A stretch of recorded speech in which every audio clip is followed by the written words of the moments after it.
जो सुन्नतें अल्लाह के नबी सल्लल्लाहु अलैहि वसल्लम ने अपनी जिंदगी पर उन सुन्नतों का एहतमाम किया। आज हम कद्दू खाने की सुन्नतों पर अमल पैरा है। दावत कबूल करना सुन्नत है।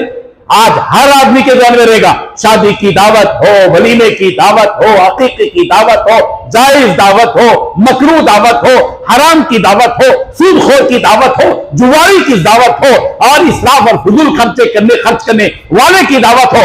हमें कोई परवाह नहीं है हराम और हलाल की, हमें परवाह है तो सुन्नत की कि दावत कबूल करना सुन्नत है। और जब मक्के मुकर्रमा पहुंचे हैं, एक जोश है सहाबा किराम में और पूरे वो मनाजिर याद आ रहे हैं जिस वक्त मक्के के लोगों ने नबी को और सहाबा को तकलीफें पहुंचाई थी, अजियतें दी थी, हर तरह की तकलीफ पहुंचाई थी, मगर अखलाक सरकार के देखिए कितने ऊंचे हैं।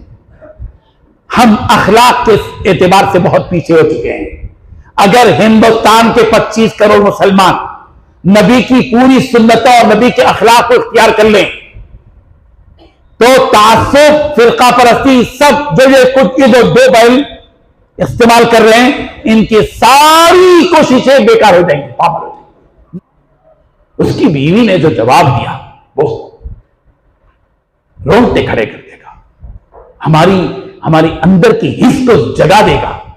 उसने कहा, तुम तो सोच रहे हो कि ये मंजर को देखने के बाद मुसलमान हो जाओ, तुम गवाह रहो। जिस वक्त में वो मुसलमान खुद खड़ा हुआ, बैठे और मुझे बिठाया, मैं उसको देखती रही और मैं फैसला कर चुकी कि मैं इस्लाम में दाखिल।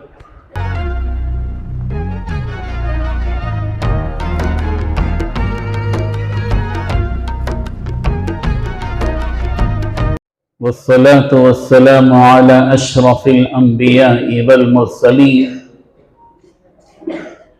मुहम्मद व आलिहि व सहबिहि अजमाइन।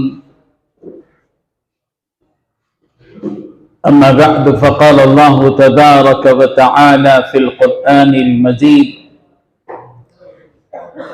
अऊज़ु बिल्लाहि मिनश शैतानिर रजीम बिस्मिल्लाहिर रहमानिर रहीम।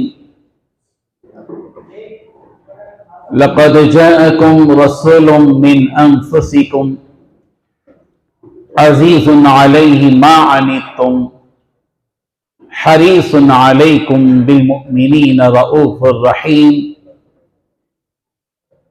वक़ाल तआला फ़बिमा रहमतिन मिनल्लाहि लिन्त लहुम वलौ कुन्त फ़ज़्ज़न ग़लीज़ल क़ल्ब लन्फ़ज़्ज़ू मिन हौलिक फ़अफ़ु अन्हुम वस्तग़फ़िर लहुम वशाविरहुम फ़िल अम्र फ़इज़ा अज़म्त फ़तवक्कल अलल्लाह इन्नल्लाह युहिब्बुल मुतवक्किलीन। सदक़ल्लाहुल अज़ीम। काबिल सद एहतराम उलमाए किराम, बुजुर्गान मोहतरम,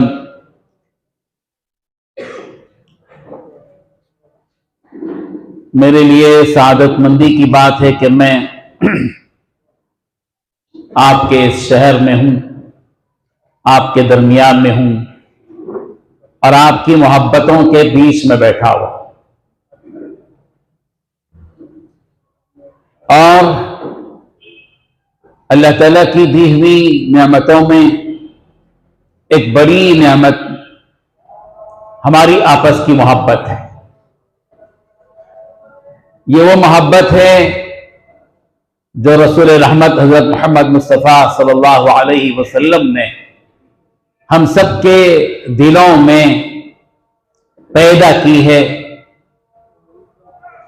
एक दौर वो भी गुजरा था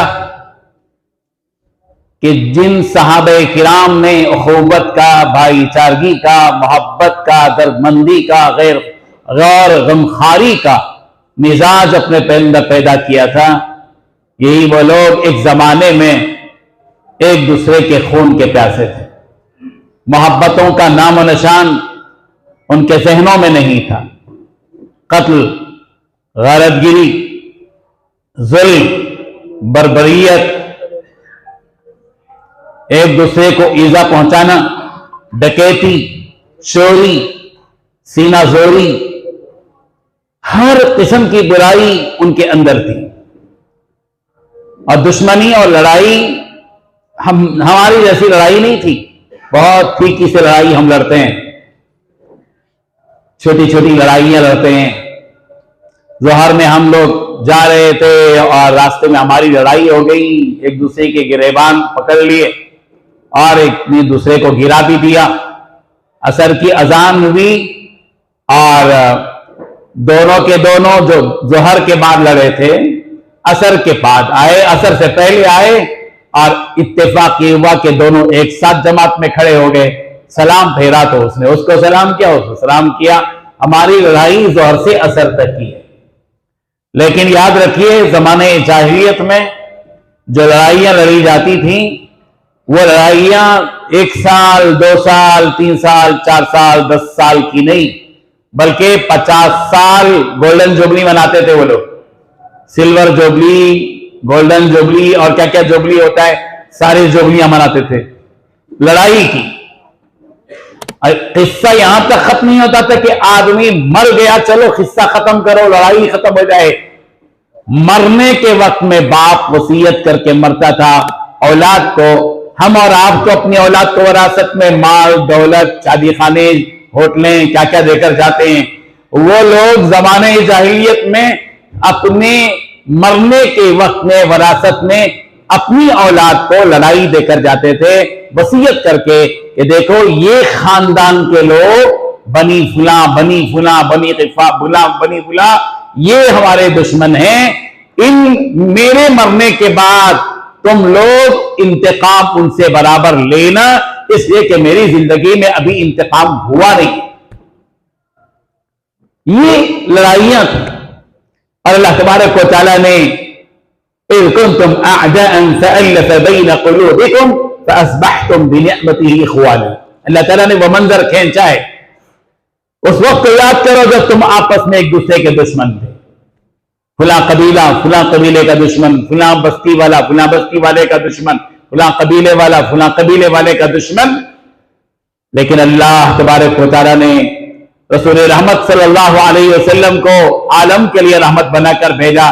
आप तशरीफ लाए, मिजाज में तब्दीलियां पैदा की, दिलों के अंदर से गुरूर को निकाला, घमंड को निकाला, अनानियत को निकाला और दिलों के अंदर से कीने और बौस को निकाला।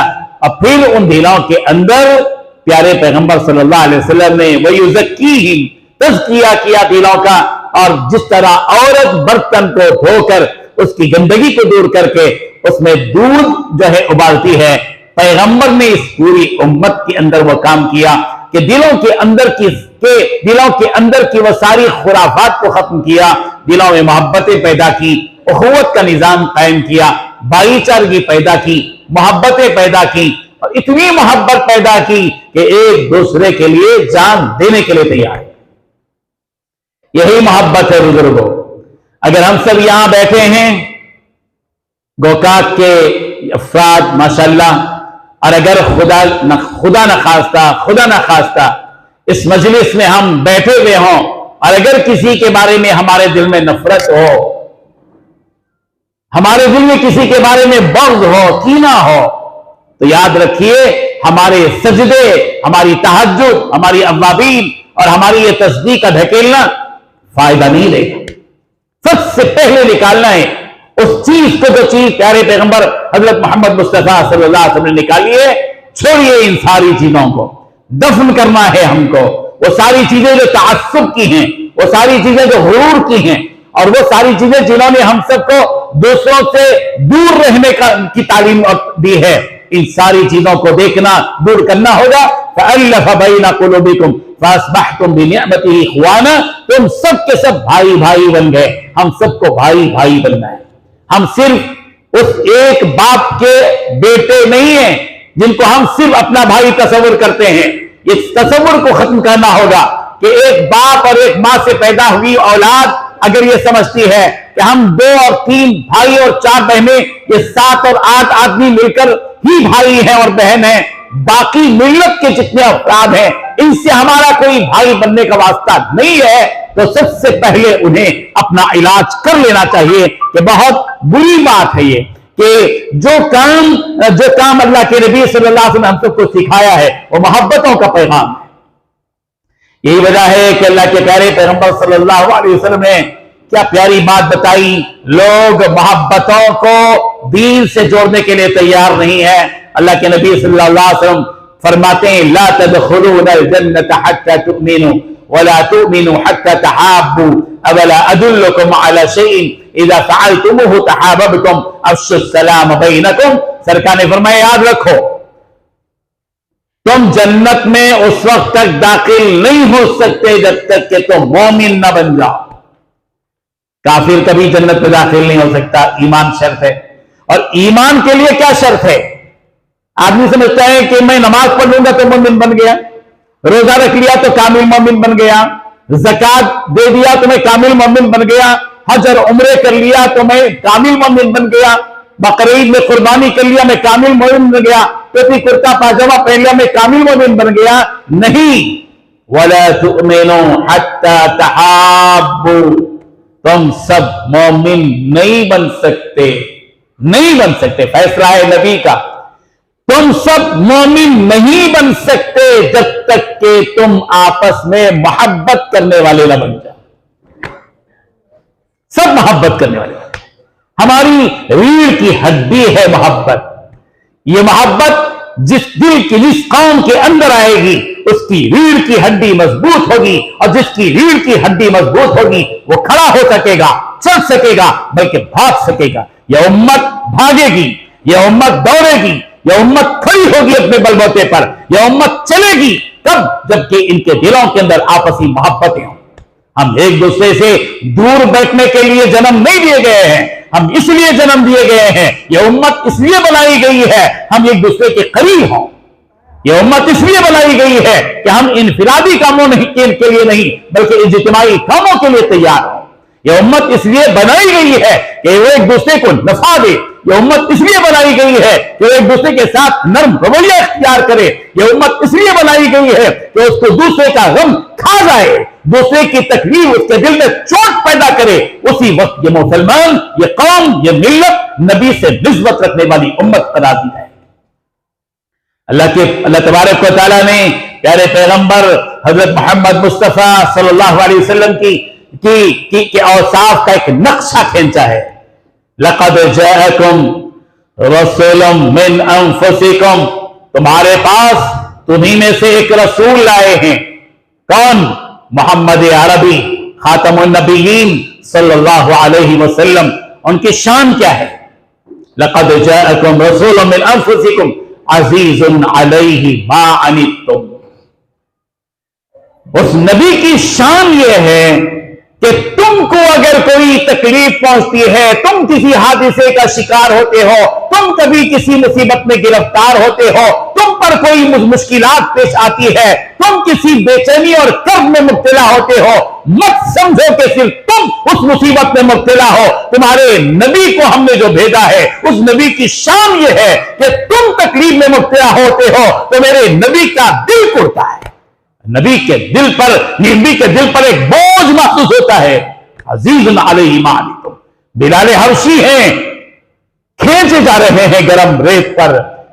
तकलीफ सिर्फ बिलाल हबशी को नहीं थी, खुदा की कसम मेरे और आपके प्यारे आका हजरत मोहम्मद मुस्तफा सल्लल्लाहु अलैहि वसल्लम के दिल शर्मी हो रहा था। तकलीफ नबी के दिल को पहुंच रही थी।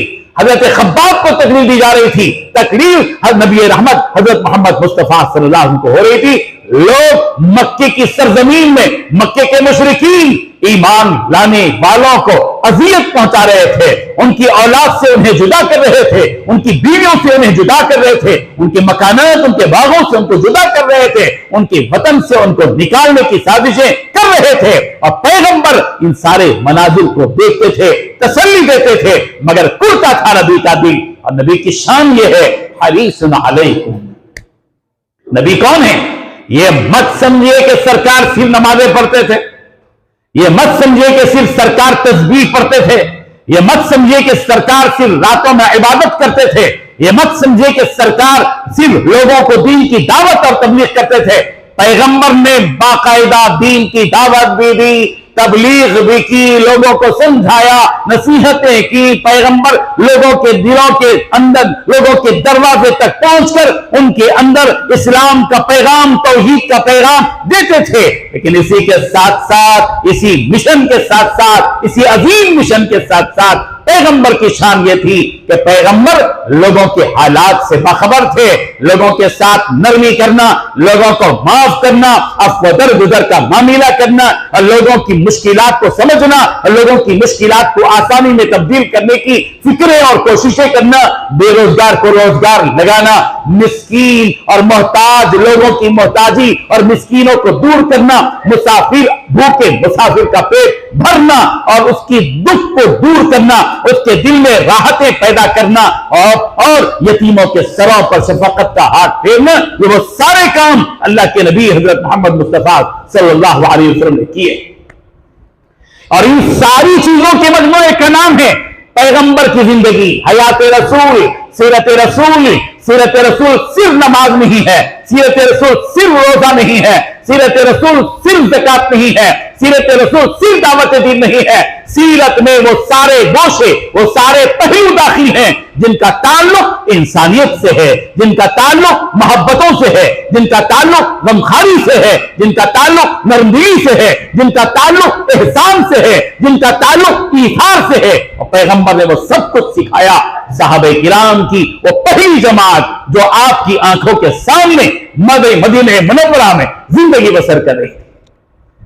बुजुर्गों, अल्लाह के नबी सल्लल्लाहु अलैहि वसल्लम ने अपनी जो जिंदगी गुजारी है, हम सबको चाहिए कि हम सीरत की कोई ऐसी किताब जरूर पढ़ें जिस सीरत की किताब में अल्लाह के नबी सल्लल्लाहु अलैहि वसल्लम की वो पूरी जिंदगी जो मक्की थी, और वो पूरी जिंदगी जो बदरी थी, और वो पूरी जिंदगी जो नबूवत से पहले थी, और वो पूरी जिंदगी जो नबूवत के बाद थी, आपकी खलवत, आपकी जलवत, आपका अज़वाज मुतहरात के साथ जिंदगी बसर करना, और आपका लोगों के साथ रवैया इख्तियार करना, आपका रिश्तेदारों के साथ सिले रहनी करना, आपका भूखों को खाना खिलाना, आपका वो काम जो गरीबों और तंगदस्तों और बूढ़ों और के साथ आपका जो सुलूक था, वो सुलूक हम सबके जहनों में आना चाहिए।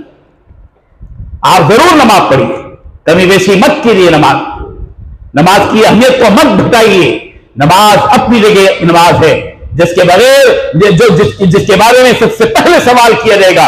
रोजा एक ढाल है, ज़कात इसकी है, यह आपका हक और आपकी जिम्मेदारी है, और हज ये इस्लाम की तकमील है। इन सब चीजों के साथ साथ आपको जो काम करना है वो काम यह है कि आप खिदमत खल्क के मैदान को समझें, पैगंबर की फिक्र को समझें। अल्लाह के नबी सल्लल्लाहु अलैहि वसल्लम का मामला खुश्क मामला नहीं था, सूखा मामला नहीं था।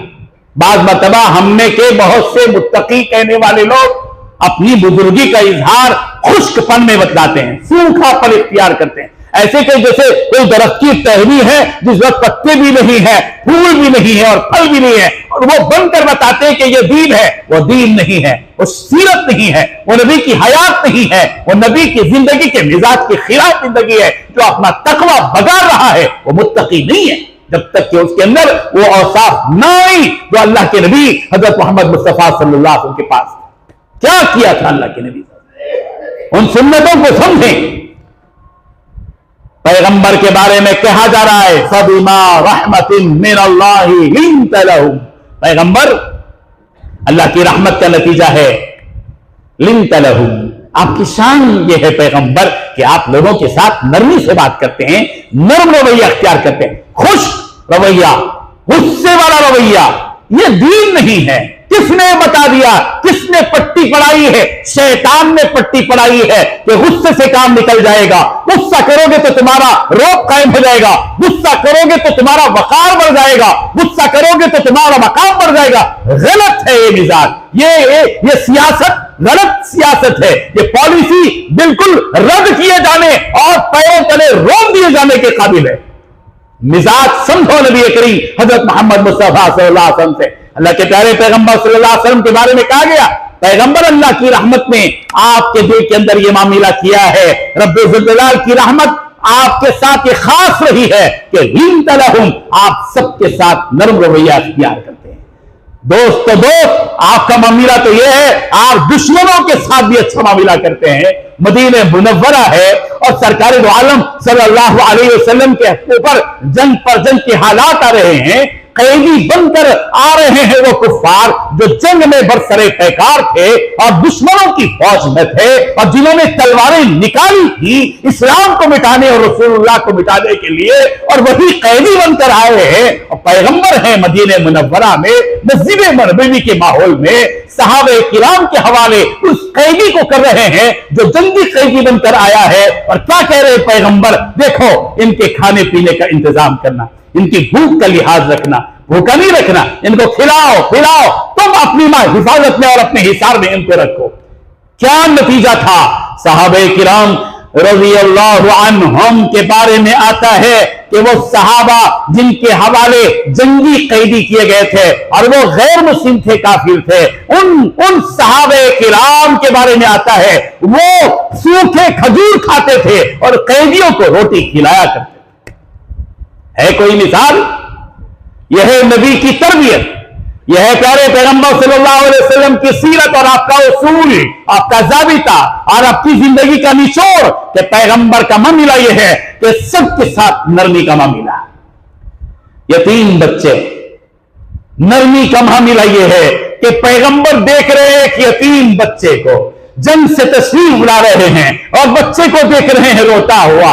हम और आप होते हैं तो रोते हुए बच्चे रो रहा होगा, बच्चा है, आगे बढ़ जाते हैं और नबी की शान यह है उस यतीम बच्चे के करीब जाकर, नर्म दिल है नबी का, नर्म रवैया है सरकार का, पूछ रहे हैं बेटे क्या बात है, क्यों रो रहे हो? वो कहता है क्या कहूं मैं, मेरे अब्बा जान जंग में गए, शहीद हो गए, आज मेरा बाप मेरा सहारा नहीं है, मैं बेसहारा हूं, मेरी आंखों से आंसू नहीं तो क्या आएंगे, मैं रो तो मैं क्या करूं फिर? अल्लाह के नबी सल्लल्लाहु अलैहि वसल्लम ने उसके सर पर शफकत का हाथ फेरा, पैगंबर ने उसको दिलासा दिया और फिर क्या प्यारा जुमला कहा, नरमी इसी को कहते हैं बुजुर्गों। क्या कहा उससे, बेटे अगर मोहम्मद तुम्हारा बाप हो जाए और आयशा तुम्हारी मां बन जाए तुम्हारा क्या ख्याल है? उसने कहा तो फिर तो मेरे लिए ये तो ईद का दिन होगा कि आप मेरे बाप बन जाएं और आयशा मेरी मां बन जाए, अम्मी जान मेरी आयशा मां बन जाए। सरकार ने हाथ फाड़ा उस यतीम बच्चे का, सीधे घर तशरीफ ले गए।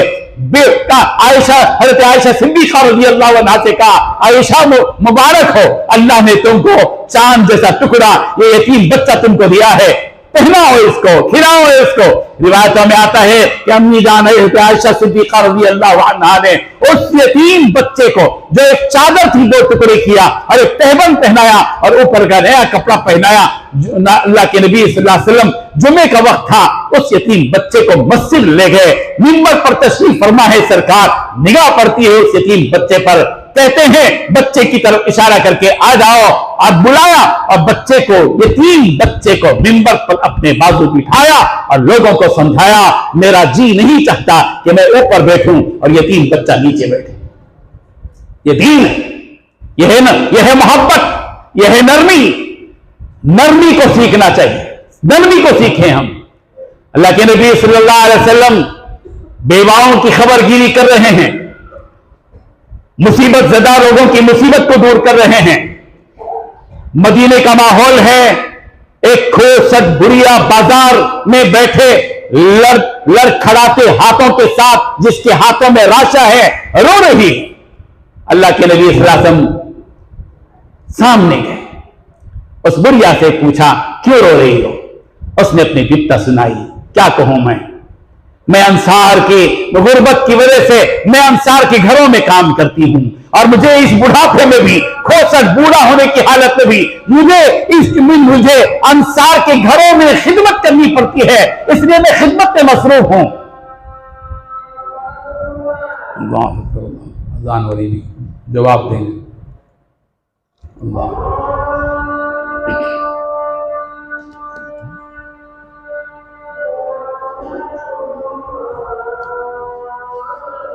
जैसा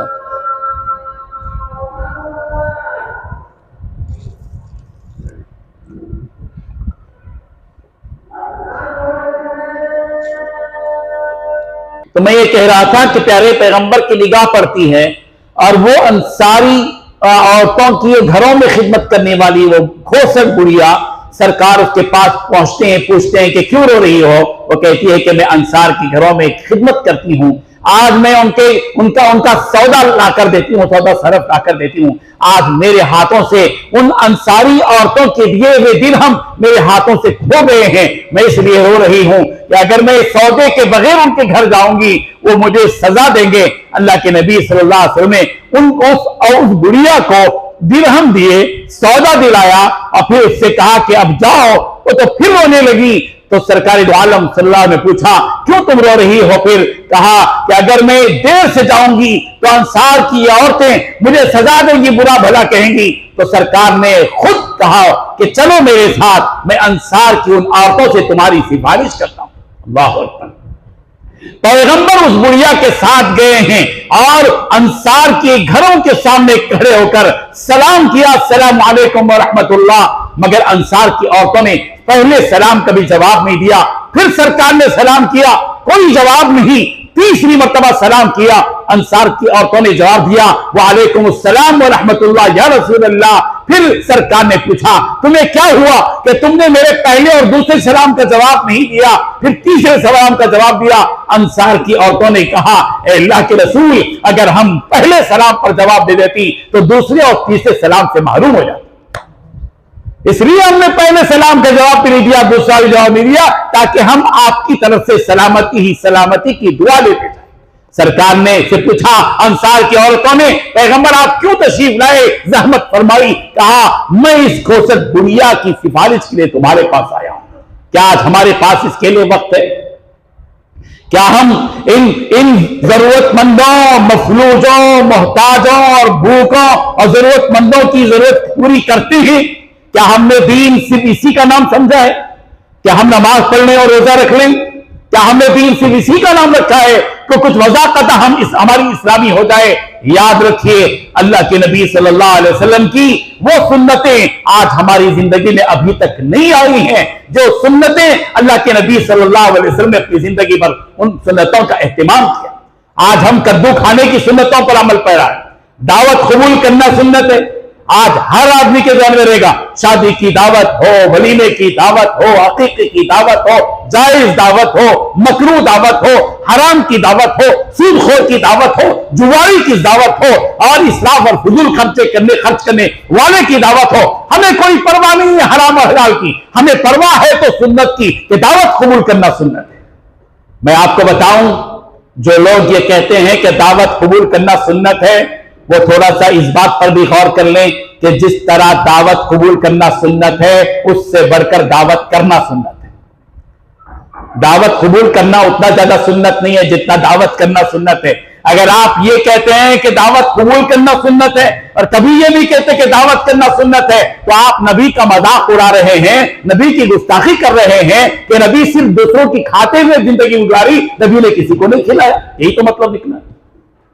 इसीलिए जिंदगियों के अंदर उन सुन्नतों का आना जरूरी है जो सुन्नतें अल्लाह के नबी सल्लल्लाहु अलैहि वसल्लम ने अपनी जिंदगी में मखलूक से मुताल्लिक जो जिंदगी गुजारी हैं, खिदमत से मुताल्लिक अल्लाह के प्यारे पैगंबर सल्लल्लाहु अलैहि वसल्लम ने जो सुन्नतें अदा की हैं, उन सुन्नतों की तरफ हमारा दिमाग जाना चाहिए। दावत खाइए, कोई एतराज नहीं है, दावत कबूल करना यकीनन सुन्नत है, मगर उससे बढ़कर यह है कि दावत करना सुन्नत है। अल्लाह के नबी सल्लल्लाहु अलैहि वसल्लम ने इतनी दावतें की हैं, अपनों को भी खिलाया है, दूसरों को भी खिलाया है, गैर मुस्लिमों को भी खिलाया है, दुश्मनों को भी खिलाया है, कैदियों को भी खिलाया है, यतीमों व मिस्कीनों व असीरा, कैदियों को भी खिलाया, मिस्कीनों को भी खिलाया और तरगीब दी। प्यारे पैगंबर सल्लल्लाहु अलैहि वसल्लम ने सारे सहाबे किराम को और एक ऐसी प्यारी जमात तैयार की, वो युतइमून अत-तआम अला हुब्बी मिस्कीनों व यतीमों व असीरा, कि सरकार के जो सहाबा थे उनकी शान ये थी कि वो सबको खिलाते थे, मिस्कीनों को भी खिलाते थे, यतीमों को भी खिलाते थे और कैदियों को भी खिलाते थे। और जाहिर है कि मदीने में उस वक्त जो कैदी थे वो मुसलमान नहीं थे बल्कि गैर मुस्लिम थे और सबको खिलाया जाता था। तो प्यारे पैगंबर सल्लल्लाहु अलैहि वसल्लम की जो सुन्नतें हैं, उन सुन्नतों को अपनाने की जरूरत है। सिर्फ मिसवाक करना सुन्नत है, यकीनन सुन्नत है, मगर मिसवाक ही की सुन्नत पर पूरी जिंदगी अमल करें और वो सुन्नतें छोड़ दें जो सरकार दो आलम सल्लल्लाहु की मखलूक खुदा से मुताल्लिक थी और हुकूकुल इबाद से मुताल्लिक थी। सुन्नतें दो किस्म की हैं। एक सुन्नत हुकूकुल्लाह से मुताल्लिक है, अल्लाह ताला के हुकूक से मुताल्लिक है। फजर से पहले आप 2 रकात सुन्नत पढ़ते हैं, जोहर से पहले 4 पढ़ते हैं, जोहर के बाद फर्ज नमाज के बाद 4 रकात पढ़ते हैं, ये भी सुन्नत है। इसका ताल्लुक अल्लाह के हुकूक से मुताल्लिक है, ये वो सुन्नतें हैं। लेकिन बाद वो सुन्नतें हैं जिनका ताल्लुक बंदों के हुकूक से है। प्यारे पैगंबर सल्लल्लाहु अलैहि वसल्लम की सुन्नतें क्या हैं? एक सहाबी आए, कहा अल्लाह के रसूल बहुत मुश्किल में हूं मैं, माली पोजीशन मेरी बहुत खराब है, कंडीशन खराब है, पाई पाई के लिए मैं मोहताज हो चुका हूं। अल्लाह के नबी सल्लल्लाहु अलैहि वसल्लम ने क्या किया? ये सुन्नत है, हम इन सुन्नतों पर अमल करने का अज़्म लेकर बैठे। प्यारे पैगंबर सल्लल्लाहु अलैहि वसल्लम ने उन सहाबी से पूछा, तरबियत भी हो रही है, जरूरत की तकमील भी हो रही है। से पैगंबर चाहते तो सिर्फ उनको 2 दिरहम देकर जाओ, चलो ठीक है, खाओ, जिंदगी बसर करो, नहीं। अल्लाह के नबी सल्लल्लाहु अलैहि वसल्लम ने उनसे पूछा, तुम्हारे घर में कुछ है? उन्होंने कहा कि अल्लाह के रसूल मेरे पास एक बर्तन है, एक प्याला है, ले आओ। वो लेकर आए, घर में, घर से लेकर आए। अल्लाह के नबी सल्लल्लाहु अलैहि वसल्लम ने उनसे वो 2 चीजें लेकर मजलिस में, मस्जिद नबवी में सारे लोग बैठे हुए हैं, उन दोनों चीजों को यूं उठाया और कहा कि तुम में से कौन ये 2 चीजें लेगा? ये गरीब आदमी है, इसको दे दो। एक साहबी ने कहा कि मैं खरीदूंगा। कहा कितने दोगे? कहा 1 दिरहम। अल्लाह के नबी सल्लल्लाहु अलैहि वसल्लम फिर आवाज लगाई, तुम में से कौन और ज्यादा देगा? एक और साहबी उठे, उन्होंने कहा मैं 2 दिरहम दूंगा। अल्लाह के नबी सल्लल्लाहु अलैहि वसल्लम ने वो 2 दिरहम लेकर वो आए हुए आदमी जो मांगने के लिए आए थे उनके हवाले किए। कहा कि देखो, 1 दिरहम से घर का सौदा दे देना, भूख खत्म हो जाएगी घर वालों की, और 1 दिरहम से कुल्हाड़ी खरीद कर लाना। वो गए, अपने 1 दिरहम से घर वालों को सौदा दिया और 1 दिरहम और 1 दिरहम से कुल्हाड़ी खरीदी। पैगंबर की खिदमत में आए।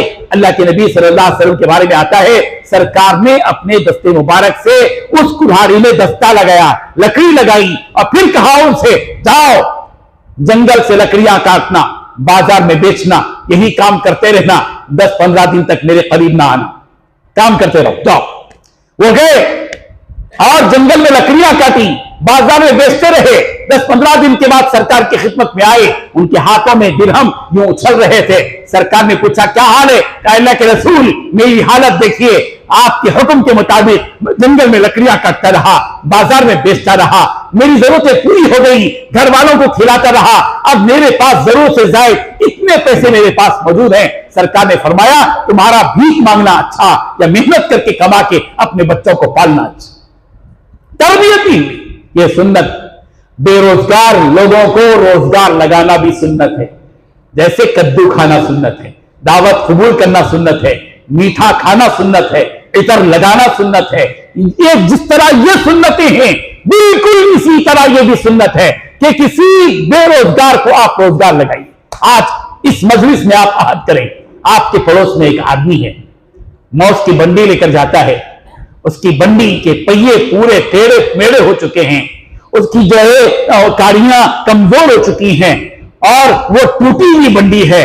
आप आहद कीजिए, इरादा कीजिए इंशाअल्लाह कि आप उस गरीब को एक नई बंडी लेकर दे देंगे इंशाअल्लाह। आपने अगर उस बेरोजगार को रोजगार लगा कर दिया और साथ ही 1000-1500 दे दिए, भाई इसमें मौत तुम्हारे बहुत कम है, या आम तुम्हारे पास कम है, या अंगूर कम है, इसमें और मेरे पैसे डाल लो।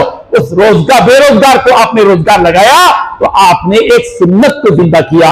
और जो कोई ऐसे जमाने में, जिस जमाने में सरकार की सुन्नत मर चुकी हो और मस्तूर हो चुकी हो, अगर कोई सुन्नत को जिंदा करता है उसके लिए 100 शहीदों का सवाब लिखा जाता है। ये सुन्नत है। आज हम उन सुन्नतों से बहुत दूर हैं जो प्यारे पैगंबर की सुन्नतें हैं। एक सहाबी आए, अल्लाह के नबी सल्लल्लाहु अलैहि वसल्लम से मुसाफहा किया। जैसे ही उन्होंने मुसाफहा किया, पैगंबर ने उनसे एक सवाल किया कि भाई ये जो तुम्हारे हाथ हैं, इतनी खुरदुरेपन के साथ तुम्हारे हाथ कैसे हो गए? पहले भी तुम मुझसे मिला करते थे, तुम्हारे हाथ बड़े नरम थे, बहुत नरमी तुम्हारे हाथ में थी, लेकिन अब तुम्हारे हाथ में ये सख्ती क्यों आ गई? उन्होंने अपनी विपता सुनाई। पैगंबर क्या कहूं, गुर्बत आदमी को कहां तक ले जाती है। बहुत गरीब हो गया, मजबूर और बेबस हो गया, मजबूर हो गया कि मैं जंगल से लकड़ियां काट कर लाऊं और बाजार में बेचूं। बस यही काम कर रहा हूं, जिसकी वजह से मेरे हाथों की वो कैफियत नहीं रही जब मैं आपसे मिला करता था। बड़े नरम मेरे हाथ थे, अब मेरे हाथ सख्त हो चुके हैं, खुरदुरापन आ चुका है। सरकार ने ये नहीं फरमाया जाओ मेरे पास से, तुम्हारे नरम हो तो मुलाकात करना, ये खुरदुरेपन के वाले हाथ से मुलाकात नहीं करूंगा, ये जुमला नहीं। अमल देखिए, सुन्नत पर अमल के लिए किसी गरीब के साथ क्या हौसला अफजाई किस तरह की जा सकती है। नबी ने हमारी तरबियत की है और सुन्नत की पेश की है सरकार ने अपना तरीका। अल्लाह के नबी सल्लल्लाहु अलैहि वसल्लम ने उनके दोनों हाथों को लेकर अपने लबे मुबारक से लगाकर चूम लिया। अल्लाह अकबर, यह है गरीब की हौसला अफजाई। हम गरीब को तोड़ते हैं, टूटे हुए को और तोड़ते हैं और हमें बड़ा मजा आता है, बड़ा मजा आता है।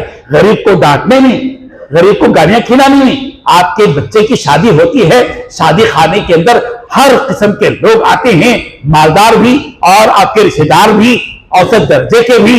आप उनको सब कुछ खिला रहे हैं, सब बैठे खा रहे हैं। एक भूखा आदमी उसी शादी खाने के दरवाजे पर खड़े हुए आपसे कहता है दो चार लुक़मे मुझे भी दे दीजिए। आप उसको खाना नहीं खिलाते, आप उसको गालियां खिलाते हैं। तो याद रखिए कि हमने नबी की सुन्नत को अपनाया नहीं है, बल्कि हमने शैतानों की सुन्नत को इख्तियार किया। हम दावतें करते हैं, हमारी दावतों में अच्छी अच्छी हैसियत के लोगों की फहरिस्त बनती है। पैगंबर कह रहे हैं बेहतरीन दावत वो दावत है जिस दावत में गरीब ज्यादा हो मालदार कम हो, और बदतरीन दावत वो दावत है जिस दावत में मालदार ज्यादा हो और गरीब कम हो। हम कौन सी दावतें कर रहे हैं, कौन सी किसकी सुन्नतें हम आखिर अदा कर रहे हैं। हमारी दावतों में भी गमखारी नहीं रही, दर्दमंदी नहीं रही, हम खिलाने के लिए तैयार नहीं है। बचता है, सड़ने के करीब होता है तो हमको गरीब याद आता है, और अव्वल वक्त में हमको गरीब याद नहीं आता। अल्लाह के नबी की सुन्नतें क्या हैं? पैगंबर ने हमें जो तालीमात दी हैं, सरकार फरमाते हैं लातूदी जीरान कबीरी, तुम अपने घर की हांडी की खुशबू से अपने पड़ोसियों को तकलीफ मत पहुंचाओ। तुम्हारे घर में मछली आती है, तुम मछली साफ करके बगाड़ते हो और उस मछली की खुशबू बाजू पड़ोसी को जाती है, और तुम्हारे पड़ोस में एक बेवा है, मोहताज है, तंगदस्त है, गरीब है, उसके अंदर इतनी सकत नहीं है कि वो खुद से खरीद कर लाए, और वो उसकी जो उम्मीद है उसके बच्चों के दिल में तब पैदा हो रही है कि काश हमारे घर में भी मछली आती। हर दिन तो हमारे नसीब में मछली की खुशबू सूंघना है, मछली खाना हमारे मुकद्दर में नहीं है। तुम ऐसे भी गरीबों के दिलों को मत तोड़ो और उनको इजा मत पहुंचाओ अपने घर की हांडी की खुशबू से, बल्कि एक कटोरा सालन मिला दो और फिर थोड़ा सा हिस्सा उस गरीब को भी दो, उस पड़ोसी को भी दो जो तुम्हारे घर के साए में जिंदगी बसर कर रहा है। यह है सुन्नत। प्यारे पैगंबर हजरत मोहम्मद मुस्तफा सल्लल्लाहु अलैहि वसल्लम ने फरमाया इन सहरा से यतीम के सर के ऊपर शफकत का हाथ फेरो। पैगंबर ने फरमाया मैं और यतीम की कफालत करने वाला दोनों जन्नत में इस तरह होंगे। सरकार ने यूं इशारा फरमाया, थोड़ा सा फासिला रखा। कौन किसके साथ रहेंगे? जिस नबी की मोहब्बत में हम नाते पढ़ते हैं, गुन गाते हैं, जिस नबी की मोहब्बत में तारीफ के पुल बांधते हैं, और जिस नबी की नाम के मोहब्बत में हम बार बार दिल के अंदर ये शौक जाहिर करते हैं कि काश नबी की कुर्बत मिल जाए, काश नबी की सोहबत मिल जाए, काश मदीने का दर मिल जाए। बताओ जन्नत में जिस नबी के साथ रहने का जिसके दिल में वाकई जज्बा हो, उसको चाहिए कि वो यतीम के सर के ऊपर शफकत का हाथ फेरे और उनकी कफालत करे। आज हमारे समाज में कितने यतीम बच्चे हैं, नौजवान बाप का इंतकाल होता है और मां दूसरों के घरों में बर्तन धोने लगती है, और उसके बच्चे की तालीम की बात आती है तो वो फीस नहीं दे पाती। हम अपने बच्चों को फीस देते हैं, कपड़े पहनाते हैं, यूनिफॉर्म देते हैं, ईद में हजारों रुपए के जोड़े उनको सिलाते हैं, और हमारे पड़ोस में एक बेवा है जो मुश्किल में फंसी हुई है और वो अपने बच्चों की फीस अदा नहीं कर पाती। ज़हीन बच्चे भी पर टायर पंचर बनाने में मसरूफ हो जाते हैं। वो मुल्क का सपूत बन सकते थे अगर उन बच्चों की तालीमी फीस अदा की जाती, कोई कफील बनकर उनकी जिंदगी में सपोर्ट करता, सहारा बनता और नबी की सुन्नत पर अमल करता। और जिस तरह अल्लाह के नबी हजरत मोहम्मद मुस्तफा सल्लल्लाहु अलैहि वसल्लम ने हजरत अली की कफालत की, ये सुन्नत है नबी की पैगंबर ने। हजरत अबू तालिब सरकार के चचा अबू तालिब ने सरकार की परवरिश की। अबू तालिब का इंतकाल हो गया, हजरत अली छोटे थे। सरकारी दो आलम ने उस यतीम बच्चे को अपनी कफालत में रखा और उनकी परवरिश की और उम्मत को बताया कि यतीमों की कफालत करो, भूखों को खाना खिलाओ। पैगंबर की सुन्नतें क्या क्या हैं? हम क्या अगर आज हम रोना रोते हैं कि हमारे मुल्क के हालात ये हैं, तासुब फैल रहा है, नफरतें बढ़ रही है, फिरका परस्ती बढ़ रही है, फुला हो रहा है, फुलार हो रहा है। हम 60-70 साल से नबी की इन सुन्नतों पर अमल करने से महरूम होकर जिंदगी बसर किए। याद रखिए, एक चैलेंज है, अगर हिंदुस्तान के मुसलमान मदीने मुनव्वरा का जो मदनी निजाम था, मदनी माशरा का जो निजाम था, उस निजाम के तहत वो पॉलिसी इख्तियार करते हुए अगर 25 करोड़ ये मुसलमान इन बाकी 1 अरब लोगों के साथ वो रवैया इख्तियार करते, आज ये हालात ना आते। हमारा कसूर है साहब। हम शैतान के भाई बनने के लिए तैयार हैं, फुजूल खर्ची करते हैं, शादियों में उड़ाते हैं, नामनमूद के लिए और रियाकारी के लिए पैसा खर्च करते हैं, मगर हम नबी की सुन्नतों को जिंदा करने के लिए तैयार नहीं हैं। हम दूसरों के लिए सहारा बनने के लिए तैयार नहीं है। हम सबको अपना मिजाज बदलना होगा। मैं आपको बताऊं, हम लोग दुआ करते हैं मस्जिद में, अल्लाह ताला इन तमाम गैर मुस्लिमों को हिदायत अता फरमा, अल्लाह ताला इनको ईमान की तौफीक अता फरमा, इनको इस्लाम अता फरमा, इनको समझने की तौफीक अता फरमा। आपकी दुआ कैसे कबूल होगी? आपने वो असबाब इख्तियार नहीं किए जिन असबाब को इख्तियार करने के बाद नबी ने मक्के के मुशरिकीन के लिए और मदीने के काफिरों के लिए दुआ की थी। वो असबाब इख्तियार किए हम, बगैर असबाब इख्तियार के सिर्फ दुआओं पर काम चलेगा? नहीं चलेगा, हिदायत नहीं मिलेगी जब तक कि हम नबी ने जो तरीका इख्तियार किया था वो तरीका इख्तियार करें। माफ कर देना, दरगुजर कर देना, हक वाले को हक अदा करना, वो सुन्नतें हम अदा कर रहे हैं। आज जरूरत है कि हम सरकार की उन सुन्नतों को इख्तियार करें। मैं आपको बताऊं, सरकारी दो आलम सल्लल्लाहु अलैहि वसल्लम फतेह मक्का के मौके पर 10,000 के लश्कर के साथ जा रहे हैं। हिजरत करके 8 साल हो गए तकरीबन। 8वें साल मदीने मुनव्वरा से 10,000 का लश्कर लेकर जा रहे हैं। और जब मक्के मुकरमा पहुंचे हैं, एक जोश है सहाबा किराम में, और पूरे वो मनाजिर याद आ रहे हैं जिस वक्त मक्के के लोगों ने नबी को और सहाबा को तकलीफें पहुंचाई थी, अजियतें दी थी, हर तरह की तकलीफ पहुंचाई थी। मगर अखलाक सरकार के देखिए कितने ऊंचे हैं। हम अखलाक के एतबार से बहुत पीछे हो चुके हैं। अगर हिंदुस्तान के 25 करोड़ मुसलमान नबी की पूरी सुन्नतों और नबी के अखलाक को इख्तियार कर लें तो तासुब, फिरका परस्ती, सब जो 2 बैल इस्तेमाल कर रहे हैं, इनकी सारी कोशिशें बेकार हो जाएंगी, पागल हो जाएंगी। नदी में जैसे पानी बहता है बिल्कुल उसी तरीके से पानी में बह जाएंगे। तब जब हम नबी की उन सुन्नतों को इख्तियार करें। क्या सुन्नत है सभी नबी की? अल्लाह के प्यारे पैगंबर सल्लल्लाहु अलैहि वसल्लम चाहते तो 10,000 के लश्कर के साथ यूं जाते कि आपकी गर्दन अकड़ी भी होती और लोगों में दबदबे के साथ दाखिल हो सकते थे। अल्लाह के नबी सल्लल्लाहु अलैहि वसल्लम के बारे में आता है कि आप ऊंट पर बैठे हुए हैं और आपकी गर्दन आजिजी और इंकिसारी के साथ ऊंट के कोहान की तरफ झुकी हुई है। क्या ये 10,000? हमारे साथ 4 आदमी होते तो हम यूं अकर जाते, और 10,000 का लश्कर है और नबी आजिजी के साथ इख्तियार कर। ये आजिजी सुन्नत है। हम सब के सब आज फैसला करें, हम कभी गुरूर नहीं करेंगे, इंशाअल्लाह घमंड नहीं करेंगे, आजिजी के साथ रहेंगे। आजिजी में जितना मजा है, तवाज़ो में जितना मजा है, और तवाज़ो में जो इंसानियत पैदा होती है, और तवाज़ो की वजह से मोहब्बतें पैदा होती हैं, और तवाज़ो की वजह से नफरतें खत्म हो जाती हैं। आप आजिज बनिए, तवाज़ो के साथ रहिए, हर एक से अच्छी सी बात कीजिए, मोहब्बत। और वो मंजर फतेह मक्का के मौके पर एक सहाबी बड़े जज्बे में, जैसे नौजवानों के जज्बा होता है ना, बाद मरतबा जोश होता है, होश खो जाते हैं हमारे बाद मरतबा नौजवान, उनको रबीउल अव्वल में बहुत ज्यादा जोश आ जाता, 12 रबीउल अव्वल और ज्यादा जोश आ जाता, और जोश में होश खो जाते, जो करना है वो भी करते, जो नहीं करना वो भी कर देते, और नबी के जश्न में नबी को भूल जाते, नबी के जश्न में नबी की तालीमात को भूल जाते हैं, और ऐसी ऐसी हरकतें करते हैं जिसका गलत असर गैर मुस्लिमों पर पड़ता है। और पैगंबर की शान देखिए, मक्के मुकर्रमा में दाखिल हो रहे हैं, एक जोशीले सहाबी अंदर मक्के मुकर्रमा की आबादी में अंदर घुसकर कह रहे हैं बड़े जोश के साथ, अल यौम यौमुल मलहमा, अल यौम यौमुल मलहमा, आज खूनरेजी का दिन है, आज खूनरेजी का दिन है। सारे मक्के के लोग थरथरा रहे हैं, क्या वाकई आज खूनरेजी का दिन होगा?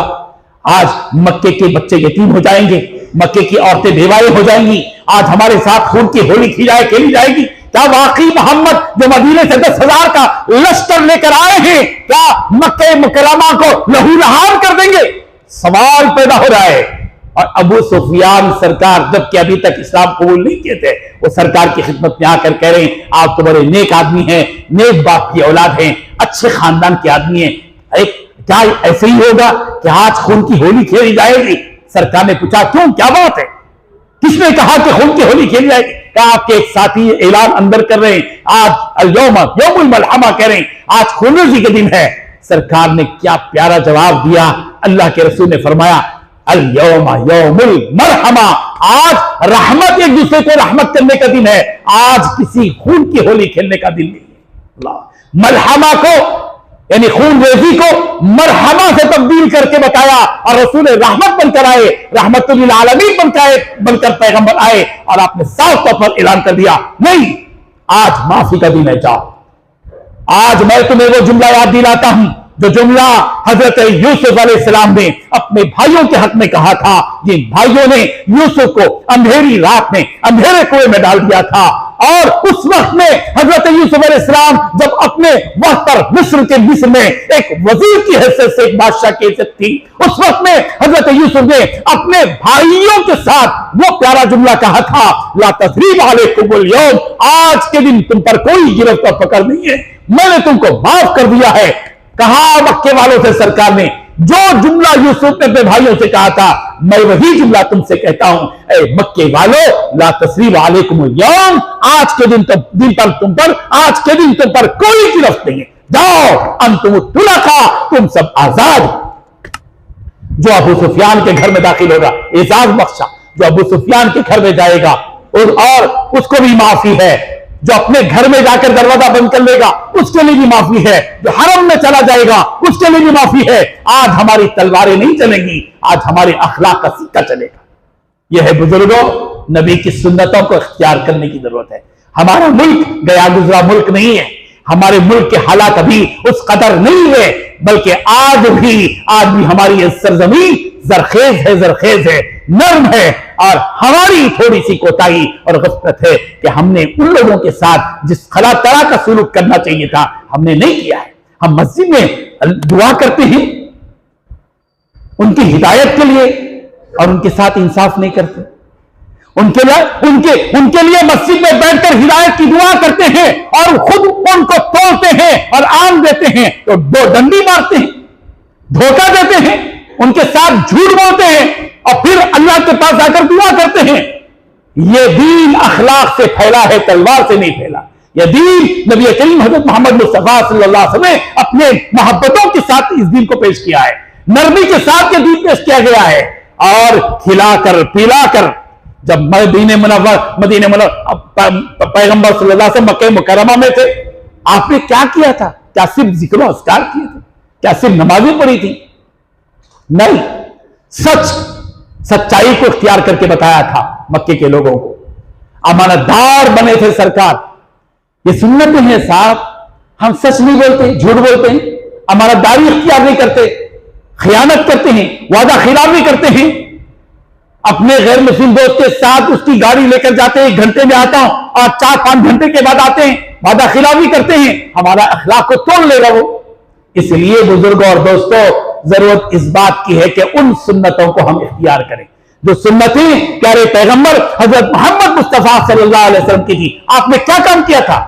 हक अदा किया था। हक, हम हक अदा कर रहे हैं, हम अपनी बीवी का हक अदा नहीं कर रहे, गैरों का क्या अदा करेंगे? मक्का मुकर्रमा में हरम के पास सरकार बैठे हुए हैं, एक अराशी कबीले का आदमी मक्का मुकर्रमा आया, ऊंट लेकर आया, ऊंट, और उस ऊंट को बेचने के लिए बाजार लेकर आया था। अबू जहल ने उस अराशी शख्स से, जो बाहर से आया था, बेचारा मुसाफिर आदमी, गरीब आदमी, ऊंट बेचकर कुछ अपनी जरूरतों की तकमील करना चाह रहा था। अबू जहल ने उसका ऊंट ले लिया, कीमत दिए बगैर अपना घर चला गया। वो बेचारा अराशी मजबूर हरम के पास आया कि हरम के कुछ सरदारों से मुलाकात होगी तो मैं उनसे कहूंगा कि सिफारिश करके मेरी वो ऊंट की कीमत मुझको अदा कर दें। वो हरम के करीब आया तो बड़े सरदार वहां बैठे हुए थे, जरा मनचल्ले किस्म के थे, शरीफ किस्म के। उसने आकर उनसे कहा कि अबू जहल ने मेरा ऊंट खरीद लिया, कीमत नहीं दी है, आप लोग चलकर मेरी ऊंट की कीमत दिला दीजिए, बड़ा एहसान आपका होगा। उन लोगों को शरारत सूझी, उन्होंने कहा कि अगर तुमको ऊंट मिलना ही है, सिफारिश चाहते ही हो, जाओ वो जो काबतुल्लाह के की दीवार पर टीक लगाकर बैठे हैं, यानी कौन? हमारे नबी हजरत मोहम्मद मुस्तफा सल्लल्लाहु अलैहि वसल्लम की तरफ इशारा करके कहा, जाओ उनके पास और उनसे कहो कि सिफारिश करें, तो जरूर वो तुमको ऊंट की कीमत मिल जाएगी। उनका मकसद उनकी कीमत दिलाना नहीं था, बल्कि चचा को भतीजे से लड़ाना था, इसलिए कि अबू जहल तो सरकार का चचा था। अगर मोहम्मद जाएंगे अबू जहल से सिफारिश करेंगे, अबू जहल तो जाहिर है कि अपने भतीजे को मारेगा। ये प्लानिंग के साथ उन्होंने कहा।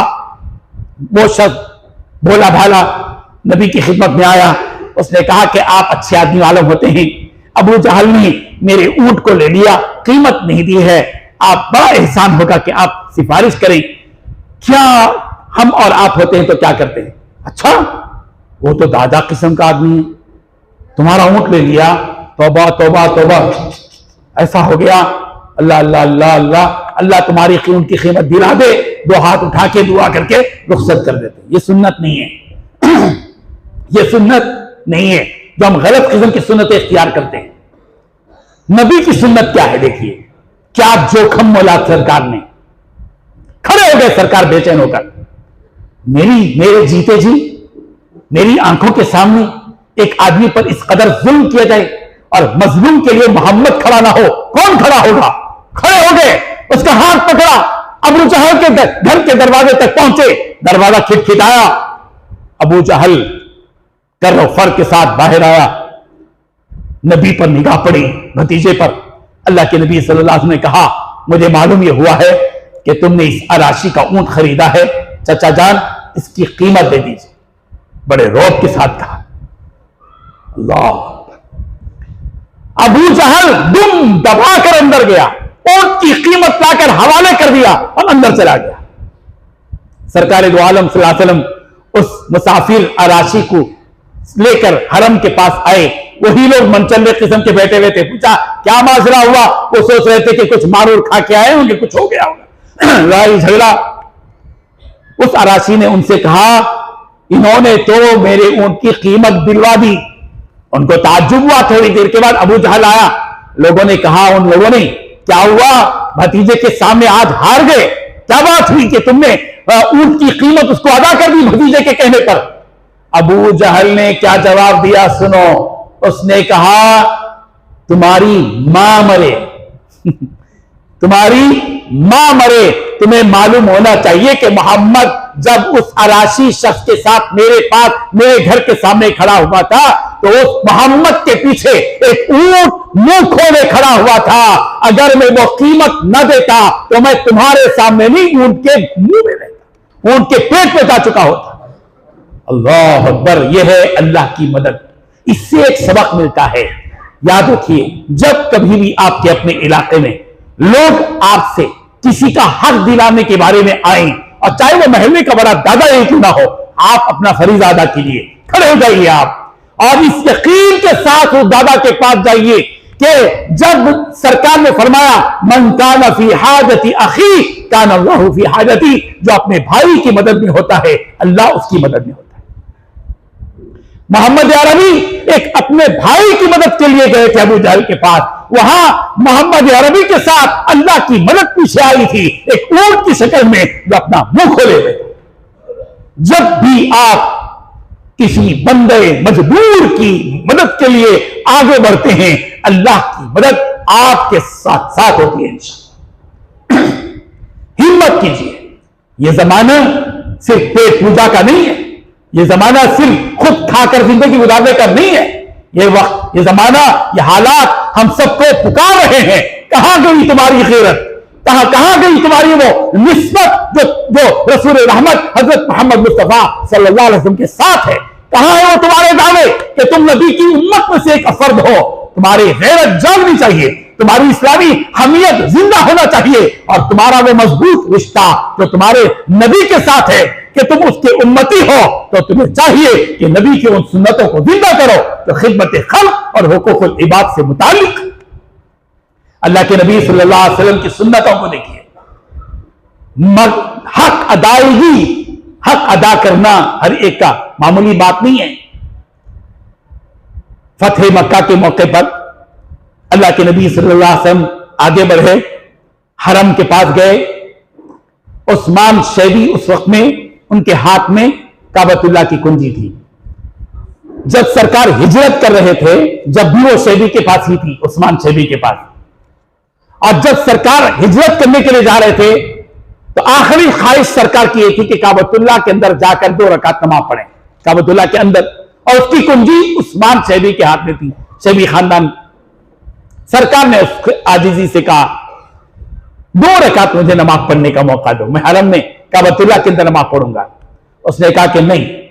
सरकार खड़े हुए हैं, शैबी काबतुल्लाह के दरवाजे पर बैठा हुआ है और सरकार उससे दरखास्त कर रहे हैं कि 2 रकात नमाज पढ़ने की इजाजत दे दो, दरवाजा खोलो। उसने कहा कि नहीं हो सकता, ये नहीं हो सकता। अल्लाह के नबी सल्लल्लाहु अलैहि वसल्लम ने फरमाया, शैबी उस्मान, एक बात याद रखो, एक दौर आएगा कि जिस जगह तुम बैठे हुए हो वहां मैं बैठा रहूंगा और जिस जगह मैं खड़ा हुआ हूं तुम खड़े रहोगे। उसने कहा अगर वो दौर आ जाए तो फिर हमारे तो जिल्लत का दिन होगा। उसने कुंजी नहीं ली, सरकार सीधे चले गए। 8 साल के बाद सरकार आए फतेह मक्का के मौके पर। उस्मान शैबी से कुंजी मांगी, हाथ थरथरा रहा था उस्मान शैबी का, काबतुल्लाह की कुंजी हवाले कर रहा था। अल्लाह अकबर। वो वक्त आ गया ना कि सरकार जहां बैठे हुए मांग रहे हैं और वो थरथराए हुए दे रहा है कुंजी। सरकारी दो आलम ने पूछा, उस्मान वो दौर याद है जिस वक्त तुमने कहा था? कहा अल्लाह का, बिल्कुल याद है, बिल्कुल। सरकार अंदर गए, काबतुल्लाह का वो जो है नमाज पढ़ी, अदा की, बाहर तशरीफ लाए। हजरत अली रज़ी अल्लाह ने कहा, अल्लाह के रसूल, काबतुल्लाह की कुंजी अब तक तो शैबी खानदान के पास थी, अब हमारे हवाले कीजिए। बाद रिवायतों में कहती है अब्बास रज़ी अल्लाह ने कहा कि आज हमारे हवाले के लिए, लेकिन सरकार ने न हजरत अली को दी वो कुंजी, न हजरत अब्बास को दी, बल्कि सरकार ने वो कुंजी उस्मान शैबी को बुलाकर कहा, ए शैबी आओ, काबतुल्लाह की कुंजी तुम थामो, ये कुंजी तुम्हारे ही हाथ में रहेगी, क़यामत तक रहेगी, और जो कोई इस कुंजी को तुम्हारे हाथ से छीनेगा वो जालिम होगा अल्लाह के लिए। और आपको इल्म होना चाहिए कि आज भी काबतुल्लाह की कुंजी शैबी खानदान के हाथ में है। आज तक भी कोई खींच नहीं सका। शाह फैसल हो, शाह फैद हो, शाह फुला हो, शाह फुला हो, कोई भी बादशाह अपने हाथ में वो कुंजी नहीं रखा है। उनको भी पता है कि हम अगर उस कुंजी को अपने हाथ में रखेंगे हम जालिम हो जाएंगे अल्लाह के पास, अल्लाह के नबी के पास। ये क्या चीज है साहब? हक वाले को हक दे देना। तुम जो हक वालों का हक है वो दे दो। उनका हक था, खानदान से चला आ रहा था, दे दिया अल्लाह के नबी साहब। हम सबको चाहिए कि जिसका हक जो हो वो दे। अब सवाल यह है कि क्या हम हर एक को उसका हक दे रहे हैं? हम अपनी बीवी को अपना हक देते हैं? हमारा जायजा लें, हम शादीशुदा हैं, क्या हम अपनी बीवी को हक देते हैं? बीवी के सामने रौब झाड़ते, पूरी कौम के सामने सलाम अलैकुम साहब, सबको सलाम करेंगे। अब बीवी के सामने आके क्या करेंगे, रोक झाड़ेंगे, सलाम अलैकुम। वो सलाम भी बम डाले जैसा रहता, बम डाले। अब बाल लोग तो सलाम भी नहीं करते बीवी को, पूरी दुनिया को सलाम करते।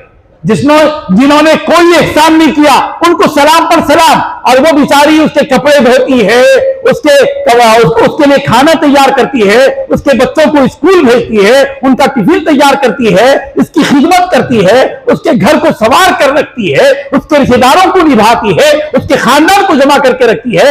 उसका साथ मामला यह है कि एक सलाम करने के लिए तैयार नहीं उसको, और आते ही उसका पहला सलाम क्या होता है, खाना पक गया, सालन पक गया, इस तरह हो गई, ये सलाम है तेरा नालायक।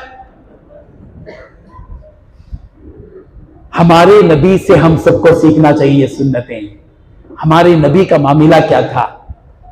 हम लोग शौहर बनते, खाली स्टेज पे बैठ के, शादी खाने में बैठ के स्टेज पे शौहर हो गए हम, बहुत बड़ा तीर मार लिया, अरे शौहर हो गए हम। अरे नबी के जैसा शौहर बनना है। अल्लाह के नबी सल्लल्लाहु अलैहि वसल्लम के बारे में आता है, पैगंबर सरकार तशरीफ लाए घर, देखिए क्या अदाएं हैं मोहब्बत की। सिर्फ गर्लफ्रेंड को आई लव यू बोलने आता, बीवी को कभी नहीं बोलते। अरे बीवी को बोलते कभी, आई लव यू कैसा बोलते बीवी? वही ज्यादा हकदार है बोलने की, है ना? उससे ज्यादा हकदार है कोई? अल्लाह के नबी सल्लल्लाहु अलैहि वसल्लम तशरीफ लाए, सख्त धूप है, तेज धूप में सरकार दावत दीन देकर आए हैं। अम्मी जान हज़रत आयशा सिद्दीक़ा घर में हैं, पानी पी रही हैं प्याले से। अल्लाह के नबी ने हज़रत आयशा सिद्दीक़ा रज़ियल्लाहु अन्हा से फरमाया, आयशा मुझे भी पानी दो, प्यास लग रही है। आजकल की औरत होती तो क्या करती थी, पूरा पानी पी पी के पूरा खत्म होने के बाद जाके गिलास धो के ला के दी। तो हम लोगों ने क्या जबरदस्त मुहज्जब औरत है, हाँ, गिलास धो के झूठे गिलास से नहीं देती, सच्चे गिलास से देती, पूरा पाल धो के देती। बोलते हैं ना, ये सच्चाई नहीं है। सच्चाई हजरत आयशा सिद्दीक़ा से सीखना चाहिए, सीखना चाहिए। यहां तो औरतें नहीं है, शायद औरतों को भी बुलाओ भाई। हमारी औरतें सुधर गई तो पूरे दुनिया सुधर जाती। सबसे पहले खिदमत खल्क का जज्बा औरतों में होना, क्योंकि ब्रेक भी उनके पास है, स्लेटर भी उनके पास ही है ना। शौहर अगर खर्च करना चाह रहा, कई को देते, बच्चे नहीं है तुम्हारे को रखो तो बैठो, ब्रेक भी उनके पास ही है, स्लेटर है, रख लेके क्या मर जाते, क्या क्या करते, ले जाते खबरस्तान में लेके जाते जो। तो ब्रेक भी उनके पास है, स्लेटर भी उनके पास है। इसलिए औरतों को ऐसे मजमे में बुला के सुनाना उनको। तो मैं ये बता रहा था, हजरत आयशा सिद्दीक़ा तशरीफ घर में है, सरकार ने फरमाया आयशा मुझे पानी दो। हजरत आयशा सिद्दीक़ा जिस प्याले से पानी पी रही थी, अपनी प्यास भूल गई नबी की प्यास के साथ। यह है मोहब्बत। और सीधे वही प्याला सरकार की खिदमत में पेश किया। अल्लाह के नबी सल्लल्लाहु अलैहि वसल्लम ने मोहब्बत का जो इजहार किया है वो देखिए, बीवी से मोहब्बत का इजहार नबी से सीखिए। अल्लाह के नबी सल्लल्लाहु अलैहि वसल्लम ने फरमाया, आयशा पानी तो दे दिया, प्याला दे दिया, अब बताओ इस प्याले की किस जानिब से मुंह लगाकर तुम पी रही थी? हज़रत आयशा सिद्दीक़ा ने बताया, इस जानिब।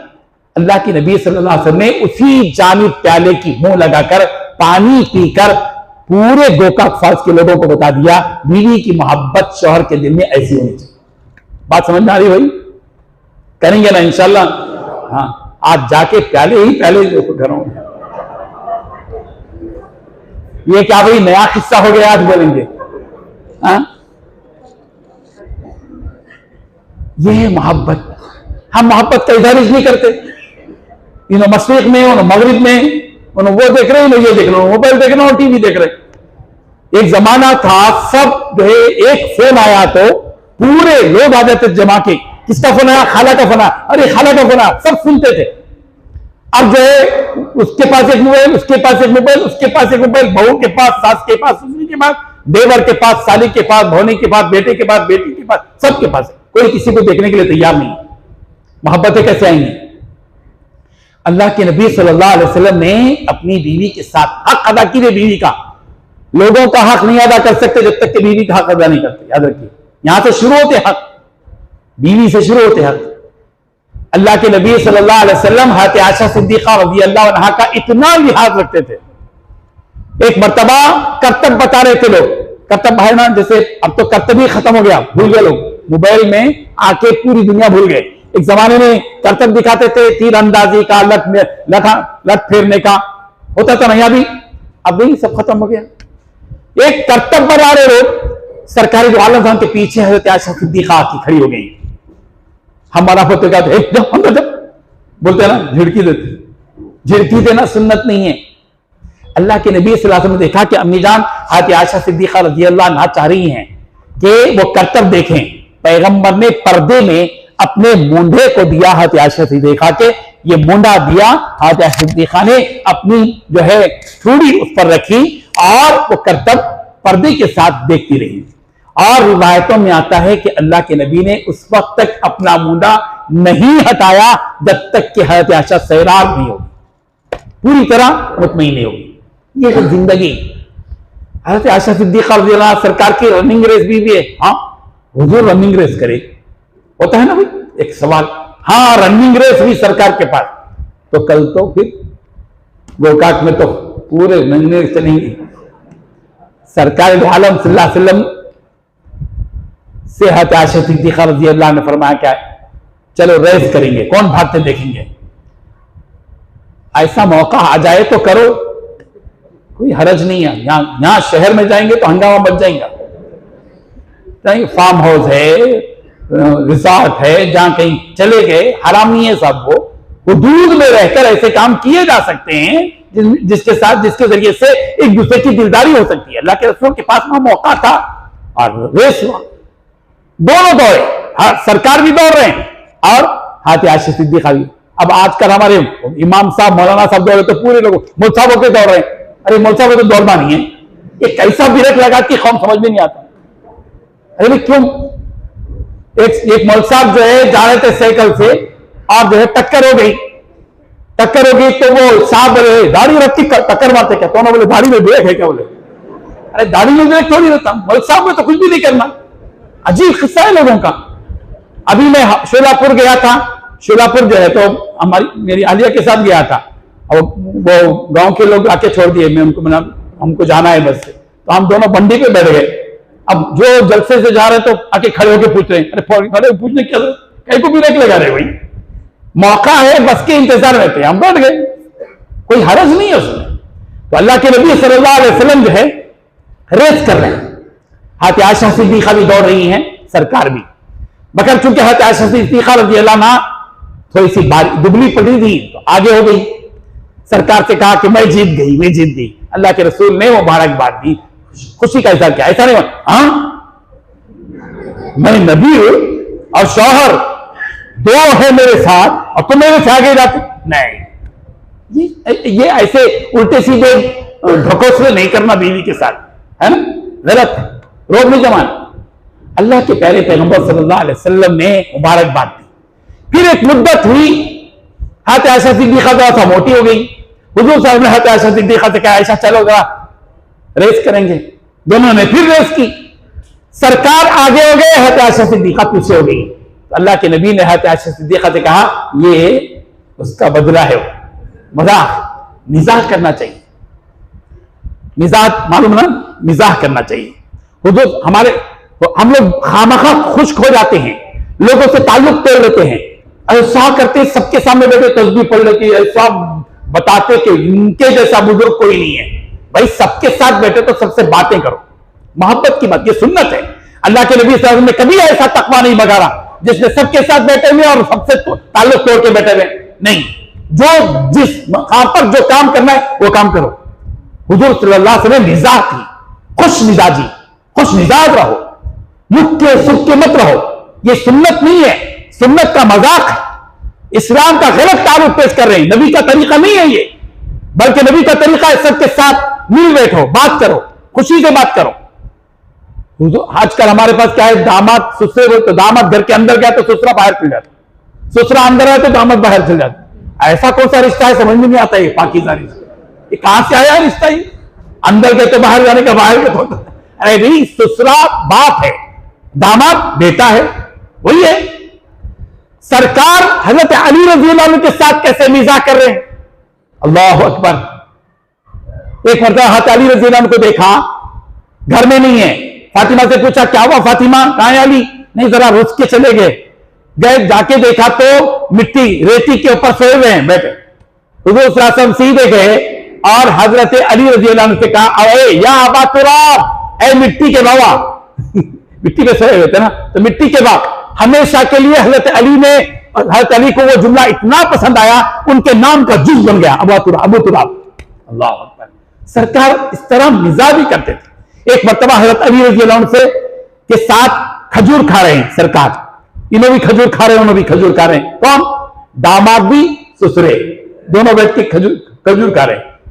सरकार दो आलम सल्लल्लाहु अलैहि वसल्लम खजूर खाते गए और अपने खजूर की गुठलियां हजरत अली के सामने डालते रहे। हजरत अली भी देखते रहे। हजरत अली की खजूर की गुठलियां भी हजरत अली के सामने, सरकार के खजूर की गुठलियां भी हजरत अली के सामने।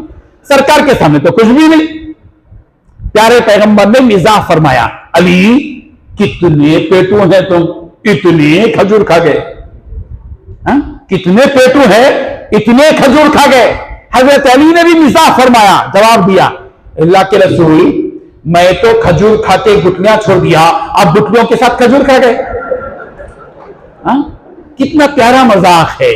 ये सुन्नतें हैं साहब। मिजाह करना भी सुन्नत है, हंसना मुस्कुराना भी सुन्नत है।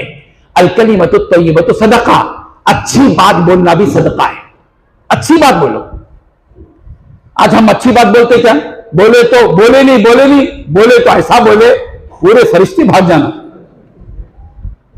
हम जो है गैर मुस्लिमों के साथ बात करते क्या? सवाल ये है भैया, ये रोना रो रहे ना, ऐसा हो गया, ताज्जुब हो गया, फुला हो गया। हम क्या करें उनके साथ? खाना खिलाएं?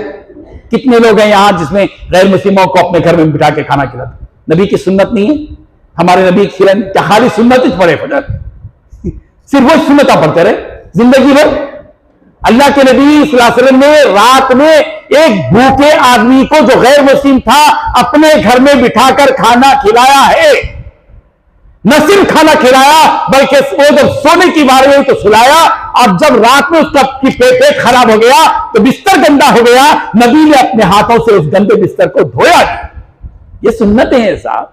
इन सुन्नतों को कहां ले जाके डाल दिए कोने में, और इस्लाम बगा रहे हम, मुसलमान हैं। नहीं, अल्लाह के नबी सल्लल्लाहु अलैहि वसल्लम की सुन्नतें। अफ्शुस सलाम, सलाम को फैलाओ। हम सलाम करते? किसको सलाम कर रहे हैं? सेठ साहब को सलाम, सेठ साहब के रुतबे का सलाम, सलाम अलैकुम, हाथा पैना पूरे मचलते सेठ साहब को सलाम करें। और गरीब आके सलाम करते अलैकुम सलाम। अरे ये कौन सा सलाम सिखाई? हमारे नबी सिखा के गए ये सलाम कि मालदार को, सेठ साहब को अच्छा बड़े जज्बे का गरम सलाम करो, और गरीब आया, रिक्शे वाला, ऑटो वाला आया तो उसको ऐसा सलाम करो। सलाम करो ही नहीं, और करे तो ऐसा जवाब तो झुड़की दे देता, गाली भी जैसा देते जवाब। नहीं ऐसा। अल्लाह के नबी सल्लल्लाहु अलैहि वसल्लम ने कभी किसी भी गरीब आदमी से मुसाफहा इस तरह नहीं किया कि आपका रुख इधर हो और मुसाफहा किसी से ऐसा किया, कभी नहीं, कभी नहीं। ये सुन्नत नहीं है। लाउबालीपन से किसी गरीब आदमी का मजाक उड़ाया जाए उसकी गुर्बत का, कि उसका चेहरा किसी और कर वो और यूं चले गए। नहीं, मस्जिद में सबसे गरीब जो ज्यादा नमाज को आया है पहले उसको सलाम करो, आदत डालो। अल्लाह के प्यारे पैगंबर सल्लल्लाहु अलैहि वसल्लम सबको सलाम करते थे, सब गरीब को, छोटे छोटे बच्चों को सलाम करते थे पैगंबर।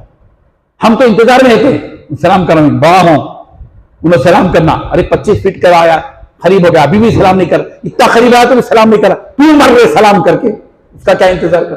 क्या जरूरी है कि दूसरा हमको सलाम करे? ये क्यों नहीं होता कि हम पहले सलाम करें? जब नबियों के सरदार सबको सलाम कर सकते हैं, हमको क्या जो है मजबूरी है कि हम सलाम न करें? इसलिए ये सुन्नतें हैं साहब। खाना खिलाओ, गैर मुस्लिमों को खाना खिलाओ बेटा। जब खाना खिलाएंगे तो उनके दिलों के अंदर मोहब्बतें पैदा होंगी। अभी हमारे मौलवी साहब बता रहे थे, कोरोना आया, तस्तासुब था, कोरोना आया, नदी में वो फ्लड के वक्त में बाढ़ जब आई, उसके साथ तासुब भी बह गया। कितनी प्यारी बात है। क्यों हुआ ये? आपने खिदमत की ना, आप मैदान में उतरे, आपने उन मजबूर लोगों के घरों तक पहुंचकर उनकी इमदाद की, आपने उनको अपना असली चेहरा बताया ना कि हम कौन हैं, हम उस नबी की उम्मती हैं जिस नबी ने गरीबों के गुर्बत के एहसास को जिंदगी में लेकर जिंदगी में सर की थी, ये बताया था। आप ये काम करने के हैं, खिलाओ। आज हमारे पास लंगर का निजाम नहीं है, जाइए सरदारजियों के पास गुरुद्वारों में खाना खिलाते रहते, लंगर चलता। ये हमारी तालीमात है। पैगंबर के पास खाना खिलाया जाता था, वफूद आते थे, खाना खिलाया जाता था। भूखे पेट आने वाले वफूद को जो गैर मुस्लिम होते थे, कभी उनको पेट खाली पेट नहीं भेजा गया, खिलाकर भेजा गया। हज़रत ख्वाजा अजमीरी के पास देखो क्या चलता था उनके पास। क्या सिर्फ करामतें चलती थी?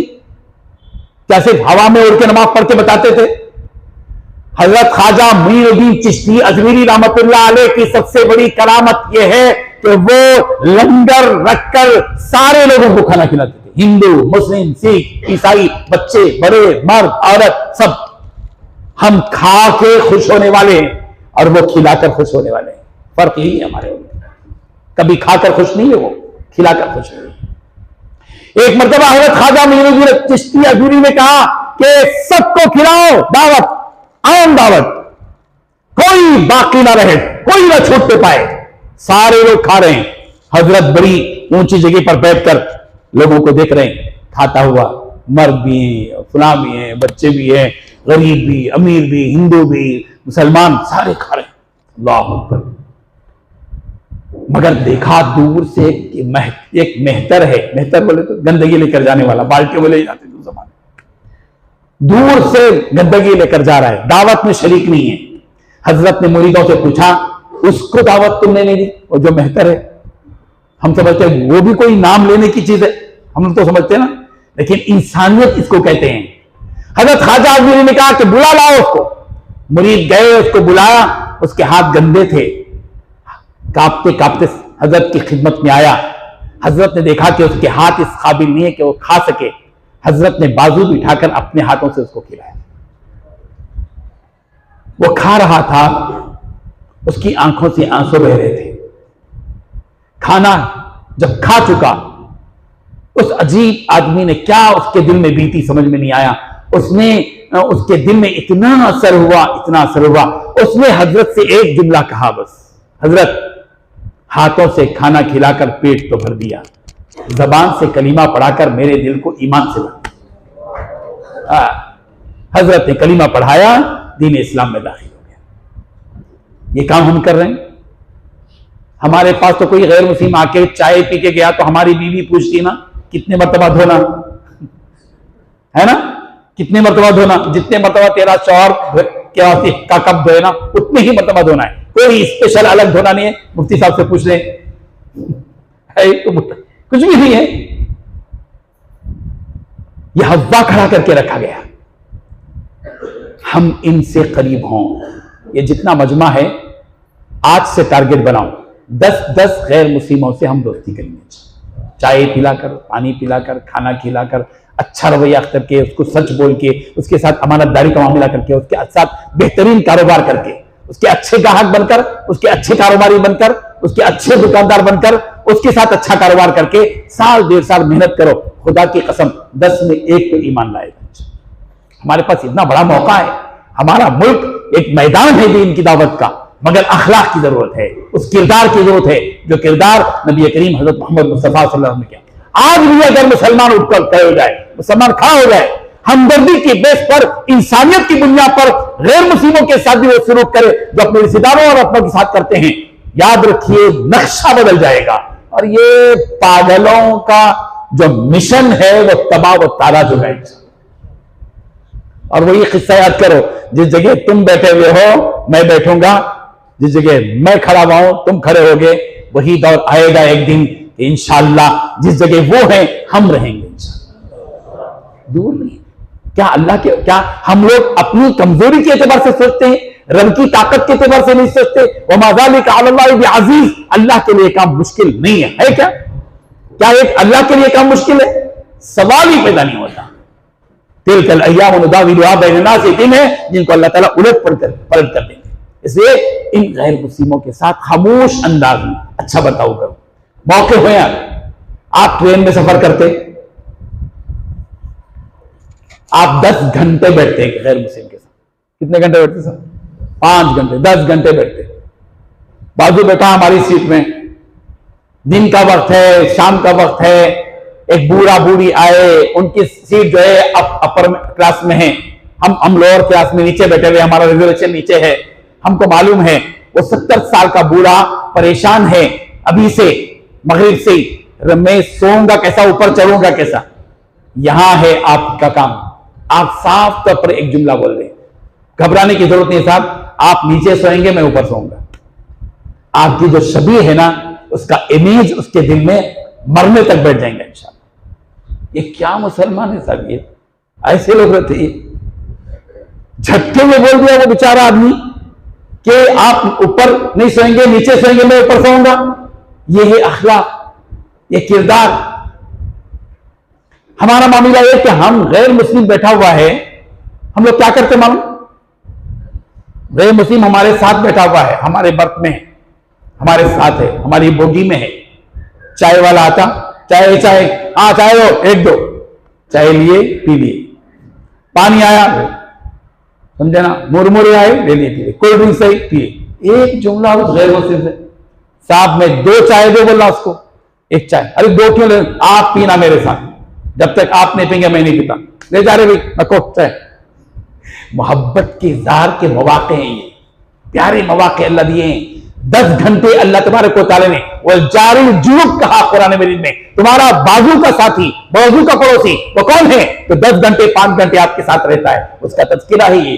उसको 10 घंटे के अंदर आप आराम कर सकते हैं, अपनी मोहब्बत से प्यार से बात करो, कुछ जोक सुनाओ, कुछ अच्छी बात सुनाओ, कुरान का एक पैगाम खामोश अंदाज में उसके जहन में बिठा दो, अपने रब का तारुफ करवा दो। कम से कम हमारे अखलाक से उसकी वो गलत फहमी जो ये लोग बिठा रहे हैं ना, समझ रहे हैं ना आप लोग इशारे, हाँ ये लोग बिठा रहे हैं ना, ये इनकी पूरी जो ये मट्टी पली हो जाएगी इंशाअल्लाह। हम उठो, हमारा मामला ये है कि वो गैर मुस्लिम उधर बैठा हुआ था, खिड़की की तरफ देखता रहता, हम उसको देखते रहते, जैसे उधर यूं मुड़ा हम यूं देख है ना। 90% मुसलमान ये कर रहे। इतना प्यारा मौका दिया, मैं तो अल्हम्दुलिल्लाह सुमाल, फ्लाइट में भी कोई बैठता मेरे बाजू, ट्रेन में भी बैठेगा, बराबर बात करता हूं उससे, मोहब्बत से बराबर बात करता हूं, जैसे भी मौका मिला अल्हम्दुलिल्लाह। उन्हें बात नहीं करना चाहे तो भी करते, करो बात, अच्छी बात करो उनके साथ, थोड़ी सी अगर आप उसमें आगे बढ़ेंगे। मैं एक वाकया आंध्र प्रदेश का बताता हूं आपको। एक देहात के गैर मुस्लिम मियां बीवी जो है हामिला थी, एक और बस्ती को उन्हें जाना था, ट्रीटमेंट के लिए हॉस्पिटल जाना था। वो अपनी बीवी को लेकर निकला, दोनों बेचारे गरीब किस्म के लोग, गैर मुस्लिम। बस स्टैंड आए, बस जा रही थी, निकल रही थी, कचाकच भरी हुई थी, मगर दोनों को जाना जरूरी था वक्त पर। उसके बाद वो कोई बस नहीं थी, देहातों का ये हाल होता है। वो बेचारी भी चढ़ गई, वो शौहर भी चढ़ गया। वो हामिला औरत बड़ी मुश्किल से खड़ी रही। उसके मजहब के गैर मुस्लिम कई लोग सीटों पर बैठे हुए थे। देखते ना हम लोग भी, नौजवान 25 साल का ऐसा बैठते रहता मस्त, 70-80 साल का बूढ़ा लटकते रहता, कोई रहम नहीं आता। ये इंसानियत है। जानवर बेहतर है, उलाइका कल अनाम बल बदल, जानवर इससे बेहतर है, जिसके अंदर इतनी इंसानियत नहीं है कि वो एक 70-80 साल बूढ़े के सामने न उठ सके उसके लिए। और आज अगर वो नहीं उठ रहा है, कल जो है वही खड़ा रहेगा और उसके लिए भी कोई नहीं उठेगा इंसान। वो बेचारी खड़ी हुई है, एक मुसलमान साहब की नजर उसको पड़ी औरत, वो हामिला बेचारी मजबूरी में खड़ी हुई है, खुद खड़े हो गए, कहा कि मां तुम बैठो यहां, मैं नहीं। वो बेचारी बैठ गई, बस आगे को चली। कंडक्टर उसके शौहर के पास टिकट मांगने को आया, तो उसने 20 रुपए की नोट दी कंडक्टर को, उसके शौहर ने। कंडक्टर ने फौरन झटके में कहा ये फटीली नोट है, चलती नहीं। वो बेचारा गरीब आदमी था, उसने कहा मेरे पास यही एक नोट है और कुछ नहीं है, प्लीज दे दो। उसने कहा नहीं तुम्हारे पास ये फटी नोटें नहीं चलती। उसने सीटी बजाई, शौहर और ड्राइवर से कहा कि इनको उतारना है। अल्लाह अकबर, बीच जंगल में उतार रहा है, बीवी हामिला है, जाना है। एक और मुसलमान साहब खड़े हुए थे, आगे बढ़कर कंडक्टर से कहा, खबरदार उतारना नहीं, ये 20 रुपए मेरे तरफ से लो। चलो आगे चले, जहां उन दोनों को उतरना था उतरे, जिस गांव में हॉस्पिटल में जाना था, डिलीवरी का मसला था, डिलीवरी हो गई, आराम की सांस तो दोनों ने ली। तो शौहर ने झिझकते झिझकते अपनी बीवी से ये कहा, डरते डरते, देख मुसलमान, जब हम बस पे चले थे तो तेरे को कोई भी सीट पे नहीं बिठाया, हमारी बिरादरी के लोग थे, मजहब के, एक मुसलमान, वो आदमी तुम्हारे को बिठाया। अब 20 रुपए की नोट हमारी बिरादरी में से कोई भी खड़ा होकर नहीं दिया, उतारने के लिए तैयार हो गया था आदमी कंडक्टर। एक मुसलमान ने आगे बढ़कर 20 रुपए की नोट देकर हमारे सफर को आसान कर दिया। ये कहकर उसने अपनी बीवी से कहा, मेरा जी चाहता है कि वो दो मुसलमान के जैसा मैं भी बन जाऊं। उसकी बीवी ने जो जवाब दिया वो रोंगटे खड़े कर देगा, हमारी अंदर की हिस्स को जगा देगा। उसने कहा, तुम तो सोच रहे हो कि ये मंजर को देखने के बाद मुसलमान हो जाओ, तुम गवाह रहो। जिस वक्त में वो मुसलमान खुद खड़ा हुआ, बैठे और मुझे बिठाया, मैं उसको देखती रही और मैं फैसला कर चुकी कि मैं इस्लाम में दाखिल।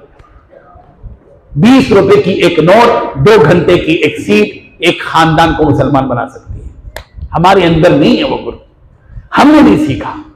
हम तहज्जुद पढ़ना सीख गए, मिसवाक करना सीख गए, इतर लगाना हुर भर भर के अच्छा सीख गए, दावतों में मजे उड़ाना, दावत कबूल करना खुद सीख गए, कद्दू खाना सुन्नत है खुद सीख गए, मीठा खाना सुन्नत है, अरे मीठा खाना सुन्नत है, मीठा खाना सुन्नत है, इतना आम कर दिया गया माशाल्लाह। अरे ये सुन्नतें नहीं है, हक वाले को हक दिलाना। एक साथ दावत में बैठे खाए, खूब खा रहे हैं। बाद लोगों का दिल बहुत ज्यादा कुशादा हो जाता जब किसी के घर खाते हैं, दूसरों की दावत खाते है ना। एक जमाने में लोग करते थे ऐसा, रात में अगर दावत रही तो दोपहर का खाना नहीं खाते थे, है ना। तो एक साथ जो है खाने के लिए बैठे, खूब खा रहे हैं, खाए खाए खाए, बिरयानी खा रहे हैं, ये खा रहे हैं, वो अल्लम गल्लम, ये वो खा खाए। तो मेजबान बोले उनको, मीठा लो गई। नहीं नहीं नहीं, पेट भर गया, मीठा खाना सुन्नत है, लो। दोनों बोले जान बचाना फर्ज है। बोले इतना खा रहे हैं लोग, और दूसरों का तो और ज्यादा खा रहे हैं माशाअल्लाह। अपने घर के गोश्त की हड्डी खाए तो पूरा गोश्त निकाल के हड्डी भी चाप लेंगे, मगर दावतों में जब वो खाएंगे टुकड़े तो आधा गोश्त सतोड़ कर देंगे उसका।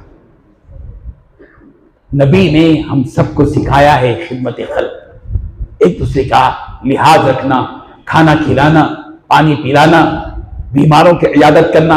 ये सुन्नत नहीं है बीमार की इयादत करना? वो सुन्नतें तो अदा कर रहे माशाअल्लाह से कद्दू खाने की। ये कौन? ओए वो मन नकल क्या है, दुब्बा दखल जन्ना, क्या क्या बोलते हैं। ये सुन्नत कौन अदा करेगा? पैगंबर मालूम हुआ सरकार को कि एक शख्स है जो मस्जिद की खिदमत करता है, मौजूद है, खिदमत करने वाले मालूम हो कि बीमार हैं, पैगंबर खुद उनके घर तशरीफ ले गए और जाकर इजाजत की। हम अपने मस्जिद के मौजूद की इजाजत करते थे, बीमार हुआ तो मौलाना साहब बीमार है कहते, ऐसा कहते, कहां गिरे कहते, कब गिरे कहते। तहकीक करना, रिसर्च करना तेरा काम क्या? वो अंग्रेज का काम है, तू क्या कर रहे हैं? तहकीक कर रहे हैं हम खाली। अरे इजाजत करो भाई, इजाजत करना चाहिए।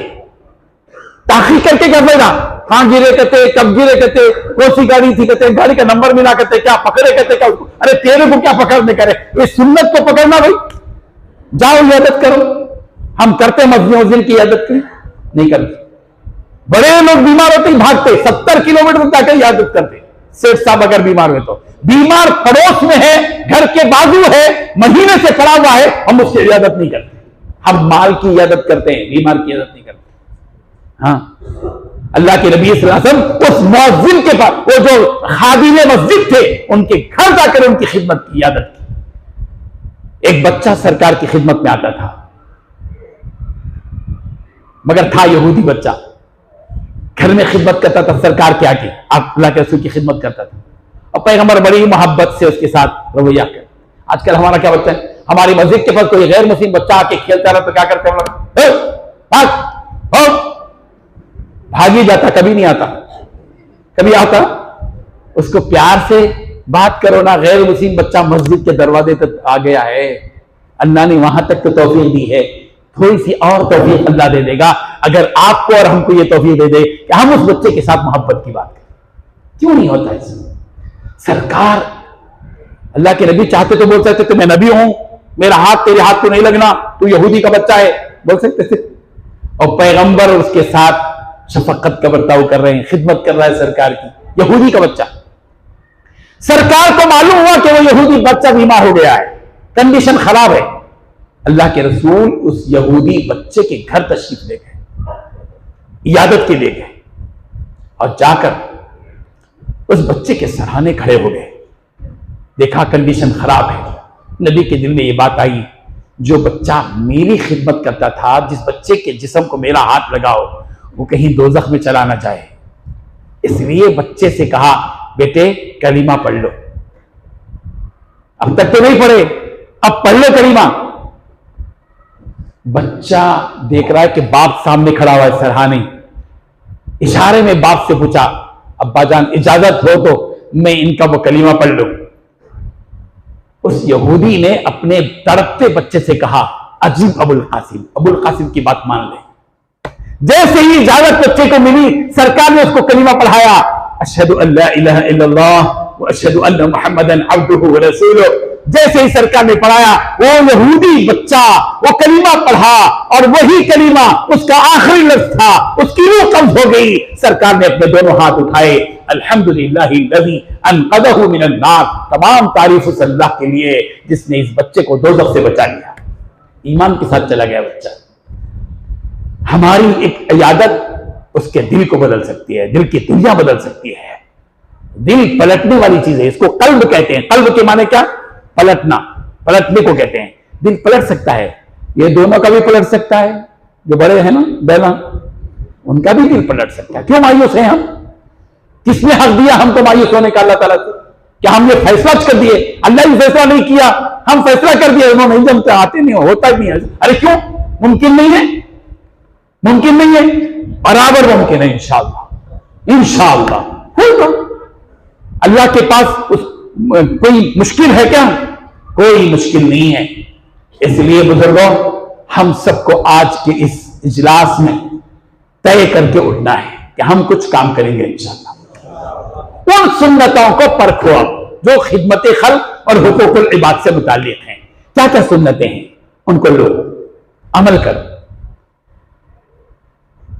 मैं नेपाल गया था जब जलजला आया था, नेपाल के सिलसिले में, तो हम लोग एक कार से गए सामान लेकर। कार भी थी, गाड़ी में वो सामान भी थी, जलजले से मुतासिर लोग को देने। हमारा जो कार ड्राइवर था वो सुबह में हम निकले उसके साथ, तो वो हिंदू था। तो हम लोग गए तो हमारे को उसने पूछा, वहां 4% ही मुसलमान है, 4 से 6%, बाकी के पूरे वो लोग ही। तो उन हमसे पूछा, आप लोग सिर्फ मुसलमानों को देते क्या? तो मैं बोला, मैं बोलता नहीं, तुम देखो। बोले बोलता नहीं मैं, तुम देखो क्या करते, किस किस को देते। अल्हम्दुलिल्लाह, जितने वो लोग फीसद है उतने ही उनको दिए, जितने हमारे फीसद हम दिए। मालिक का एहसान है। दोपहर में हम खाने के लिए उतरे, एक होटल पे गए, तो वो हिंदू जो कार ड्राइवर था दूर जाके बैठा टेबल पे। होता ना, सेठ साहब लोग आए हैं, बड़े लोग आए, हम लोग उनके साथ कैसा बैठना, तो दूर जाके बैठा। खाने के वक्त हम बैठे तो मैं उसको बुलाया, इधर आओ भाई। क्या साहब? हमारे बाजू बैठे। हमारे बाजू बैठना? नहीं कुछ नहीं, बैठो, हमारे साथ खाना। तो अल्हम्दुलिल्लाह सुम्मा अल्हम्दुलिल्लाह, खाना खाया जगते। रात का वक्त आया तो जब भी वैसे ही किया, तो हम बाजू बिठाए, खिलाए, उससे मोहब्बत से बात की, अच्छी बात की, समझाए हम ये होता ये। रात के 12 बजे हम आ रहे थे वापिस अपने कैंप में, मदरसे को। वो मदरसे की जिम्मेदारी उसको भेजे थे। कार से उतरने से पहले उसने एक जुमला कहा, साहब मैं भी कलमा पढ़ लेता हूं। अल्लाह, अल्हम्दुलिल्लाह, अल्हम्दुलिल्लाह। उसी वक्त उसको कलिमा पढ़ाए, मदरसे के जिम्मेदारों को बताए, ये आदमी है, इसको जो है संभालो। अल्हम्दुलिल्लाह, इस्लाम हो गया, नाम रखे। गया था गैर मुस्लिम और आया मुसलमान। ये किससे होता सर? अखलाक। हम गैर मुस्लिमों के साथ बढ़े और उनके साथ अच्छा बर्ताव करें, और खुद आपस में हम एक दूसरे के साथ इत्तेहाद के साथ रहें, एक दूसरे को मोहब्बत उंडेलो। मोहब्बत का वक्त है, मोहब्बत करो सबसे, भाइयों से, बहनों से, रिश्तेदारों से, पड़ोसियों से, दोस्तों अहबाब से, मुसल्लियों से, बड़ों से, छोटों से, सबको मोहब्बत दो, थोड़ी थोड़ी मोहब्बत बांटो और गमखारी का दर्द पैदा करो। इज्तिमाई जो काम चल रहे हैं माशाल्लाह से, अल्हम्दुलिल्लाह, हमारे रहमान फाउंडेशन के ज़ेर एहतमाम एक बड़ी अच्छी सरपरस्ती हज़रत मौलाना खलील रहमान सज्जाद ममानी साहब की यहाँ है। बेलगाम में भी हम गए थे, अभी हॉस्पिटल देखे माशाल्लाह बहुत ज़बरदस्त है, और मदरसा है और दूसरे काम एक्टिविटीज़ हो रहे हैं माशाल्लाह से। गोकाक में भी माशाल्लाह से मौलाना अब्दुल्ला साहब ने सारी तफसीलात बताई हैं, और यहाँ भी माशाल्लाह हॉस्पिटल कायम हुआ है। बहुत काम हमको करना है। आज से मैं तो एक मामूली किस्म का आदमी हूँ, और मैं तो आपके कर्नाटक ही का हूँ, चिकमगलूर का, और हम 1977 में सभी रोशाद गया पढ़ने के लिए, 84 में मैं फारिग हुआ। वहाँ से हम हैदराबाद चले गए तो वहीं के हो गए, और हैदराबाद में चूँकि किताबें लिखने वाला आदमी हूँ, अल्लाह ताला ने मेरे हाथ से कुछ किताबें भी लिखी हैं, 100 किताबें मेरी लिखी हुई हैं अल्हम्दुलिल्लाह। और अभी तफसीर का काम चल रहा है, आम फहम दरस कुरान का रमजान से पहले पूरी मुकम्मल तफसीर आम फहम अंदाज में अल्हम्दुलिल्लाह मुकम्मल हो रही है। हम तो लिखते पढ़ने वाले थे। मेरे दिल में एक बात आई, एक फिक्र आई 2006 में कि हम लोग मौलाना लोग हैं, हरी किताबें लिख रहे हैं, मोहम्मद कर रहे हैं, मदरसे में पढ़ा रहे हैं, कौम कहाँ रही, कौम से कटे हुए हैं। जबकि अल्लाह के नबी का ये मिजाज ही नहीं था कि पैगंबर अलग कौम अलग। हुजूर सल्लल्लाहु अलैहि वसल्लम सिर्फ इमाम 5 वक्त के 5 मिनट की नमाज के लिए 5 वक्त के लिए नहीं थे, आप तो पूरी हयात के लिए इमाम थे, और पूरे लोगों के हालात का इल्म सरकार को था। कौन भूखा है, कौन प्यासा है, कौन मजबूर है, कौन जरूरतमंद है, कौन मुसाफिर है, कौन अपना है, कौन किस बिरादरी का है, कौन किस मईशत के एतबार से किस कमजोरी में, सब सरकार को इल्म था। हम क्यों ऐसे हो गए कि हम जो है कौम से कटे हुए हैं? ये फिक्र पैदा हुई। एक 20-25 उलमा को जमा किया, मैं उनके सामने बताया कि भाई देखो काम करना है, हम कौम से कटे हुए हैं, हमारे पास इतने बड़े बड़े दवाखाना, उस्मानिया दवाखाना 2-2 हज़ार 3-3 हज़ार पेशेंट्स हैं, गांधी हॉस्पिटल में 2-2 हज़ार 3-3 हज़ार, कभी ये पूरे देहातों से आए हुए हैं, हम उनके पास जाते क्यों नहीं? उनको पढ़ के फूके, उनको फ्रूट्स दिए, उनकी जरूरत पूरी करे, उनको व्हीलचेयर की जरूरत है, उनको पानी की जरूरत है, हम नहीं दे रहे। अल्हम्दुलिल्लाह उस वक्त में चंद उलमा उठे, काम शुरू किया हमने, अल्लाह के फजल से एक एक काम करते गए। मेडिकल कैंप शुरू किए, सलम बस्तियों में गए, जाकर देखा परेशान है लोग। उस जमाने में अल्हम्दुलिल्लाह 2006 से मेडिकल कैंप शुरू किए, जब से रोजाना एक एक मेडिकल कैंप, आज तक भी अल्हम्दुलिल्लाह चल रहा है। 16 साल हो गए मेडिकल कैंप रोजाना चल रहे हैं। शुगर, बीपी, अस्थमा, थायराइड, पूरे बीमारों को महीने भर की दवाएं देते हैं, फ्री ट्रीटमेंट होता, फ्री मेडिसिन। हॉस्पिटल्स में गए, हम जाकर पानी पिलाने के लिए गए।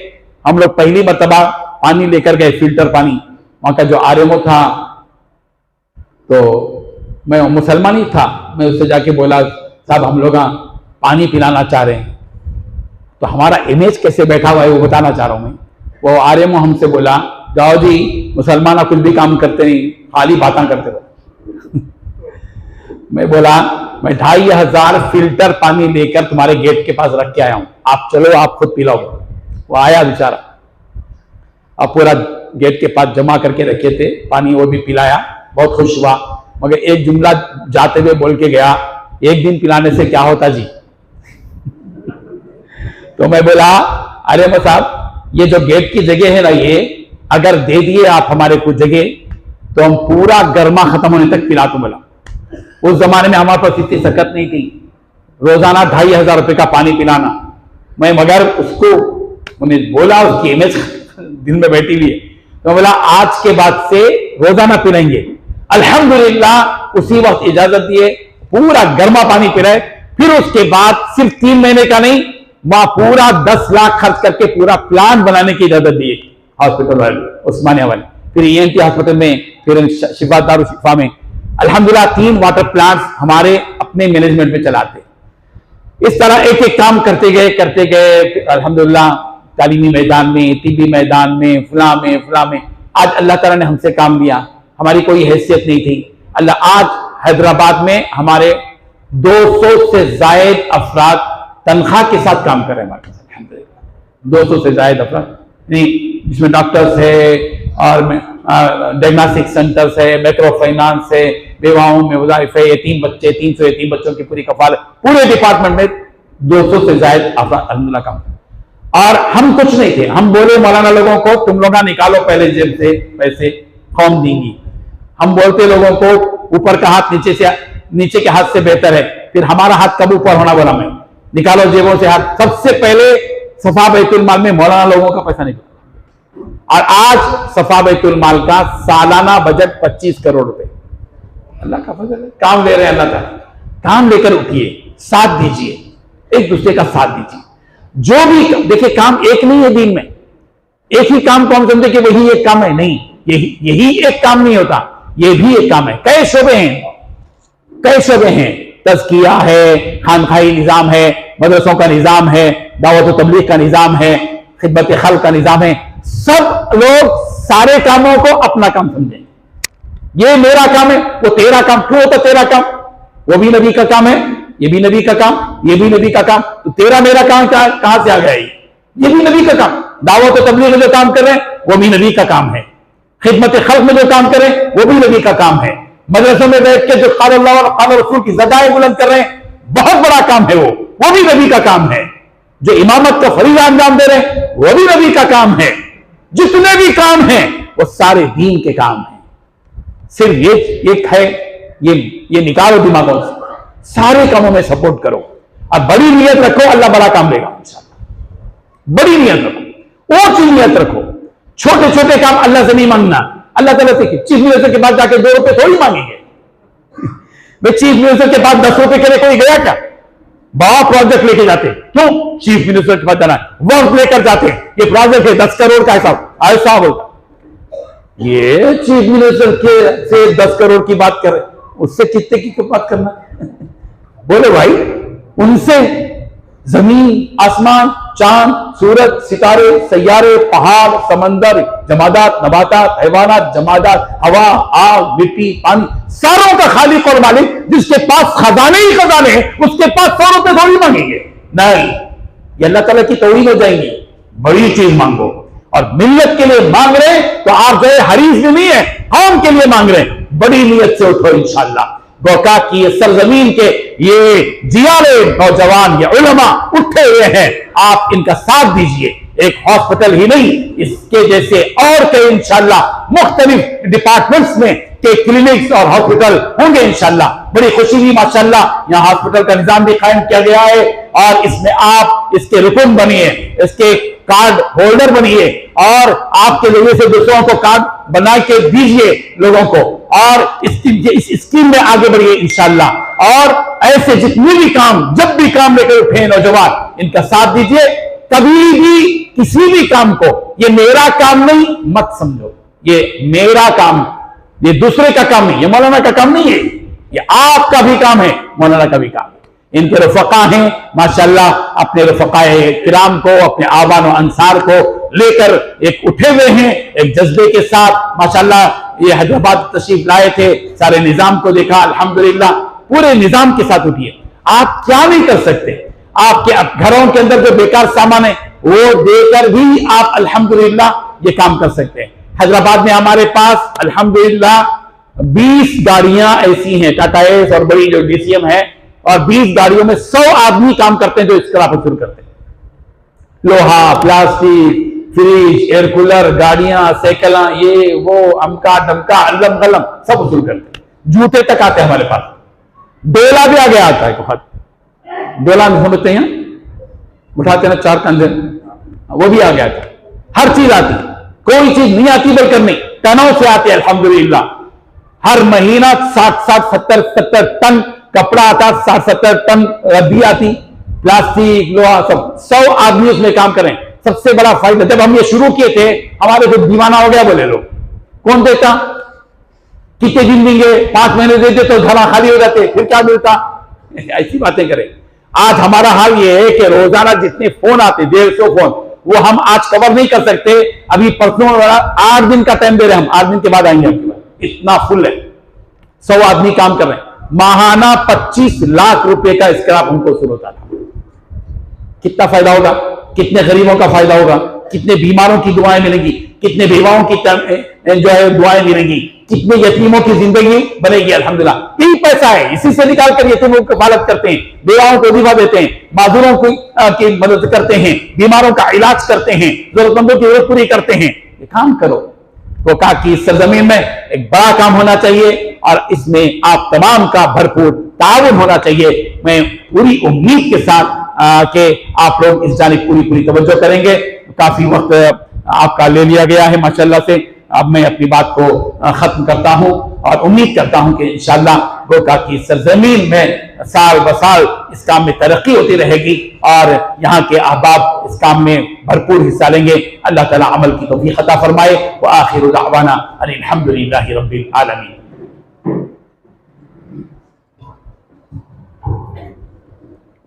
थोड़ी देर बैठा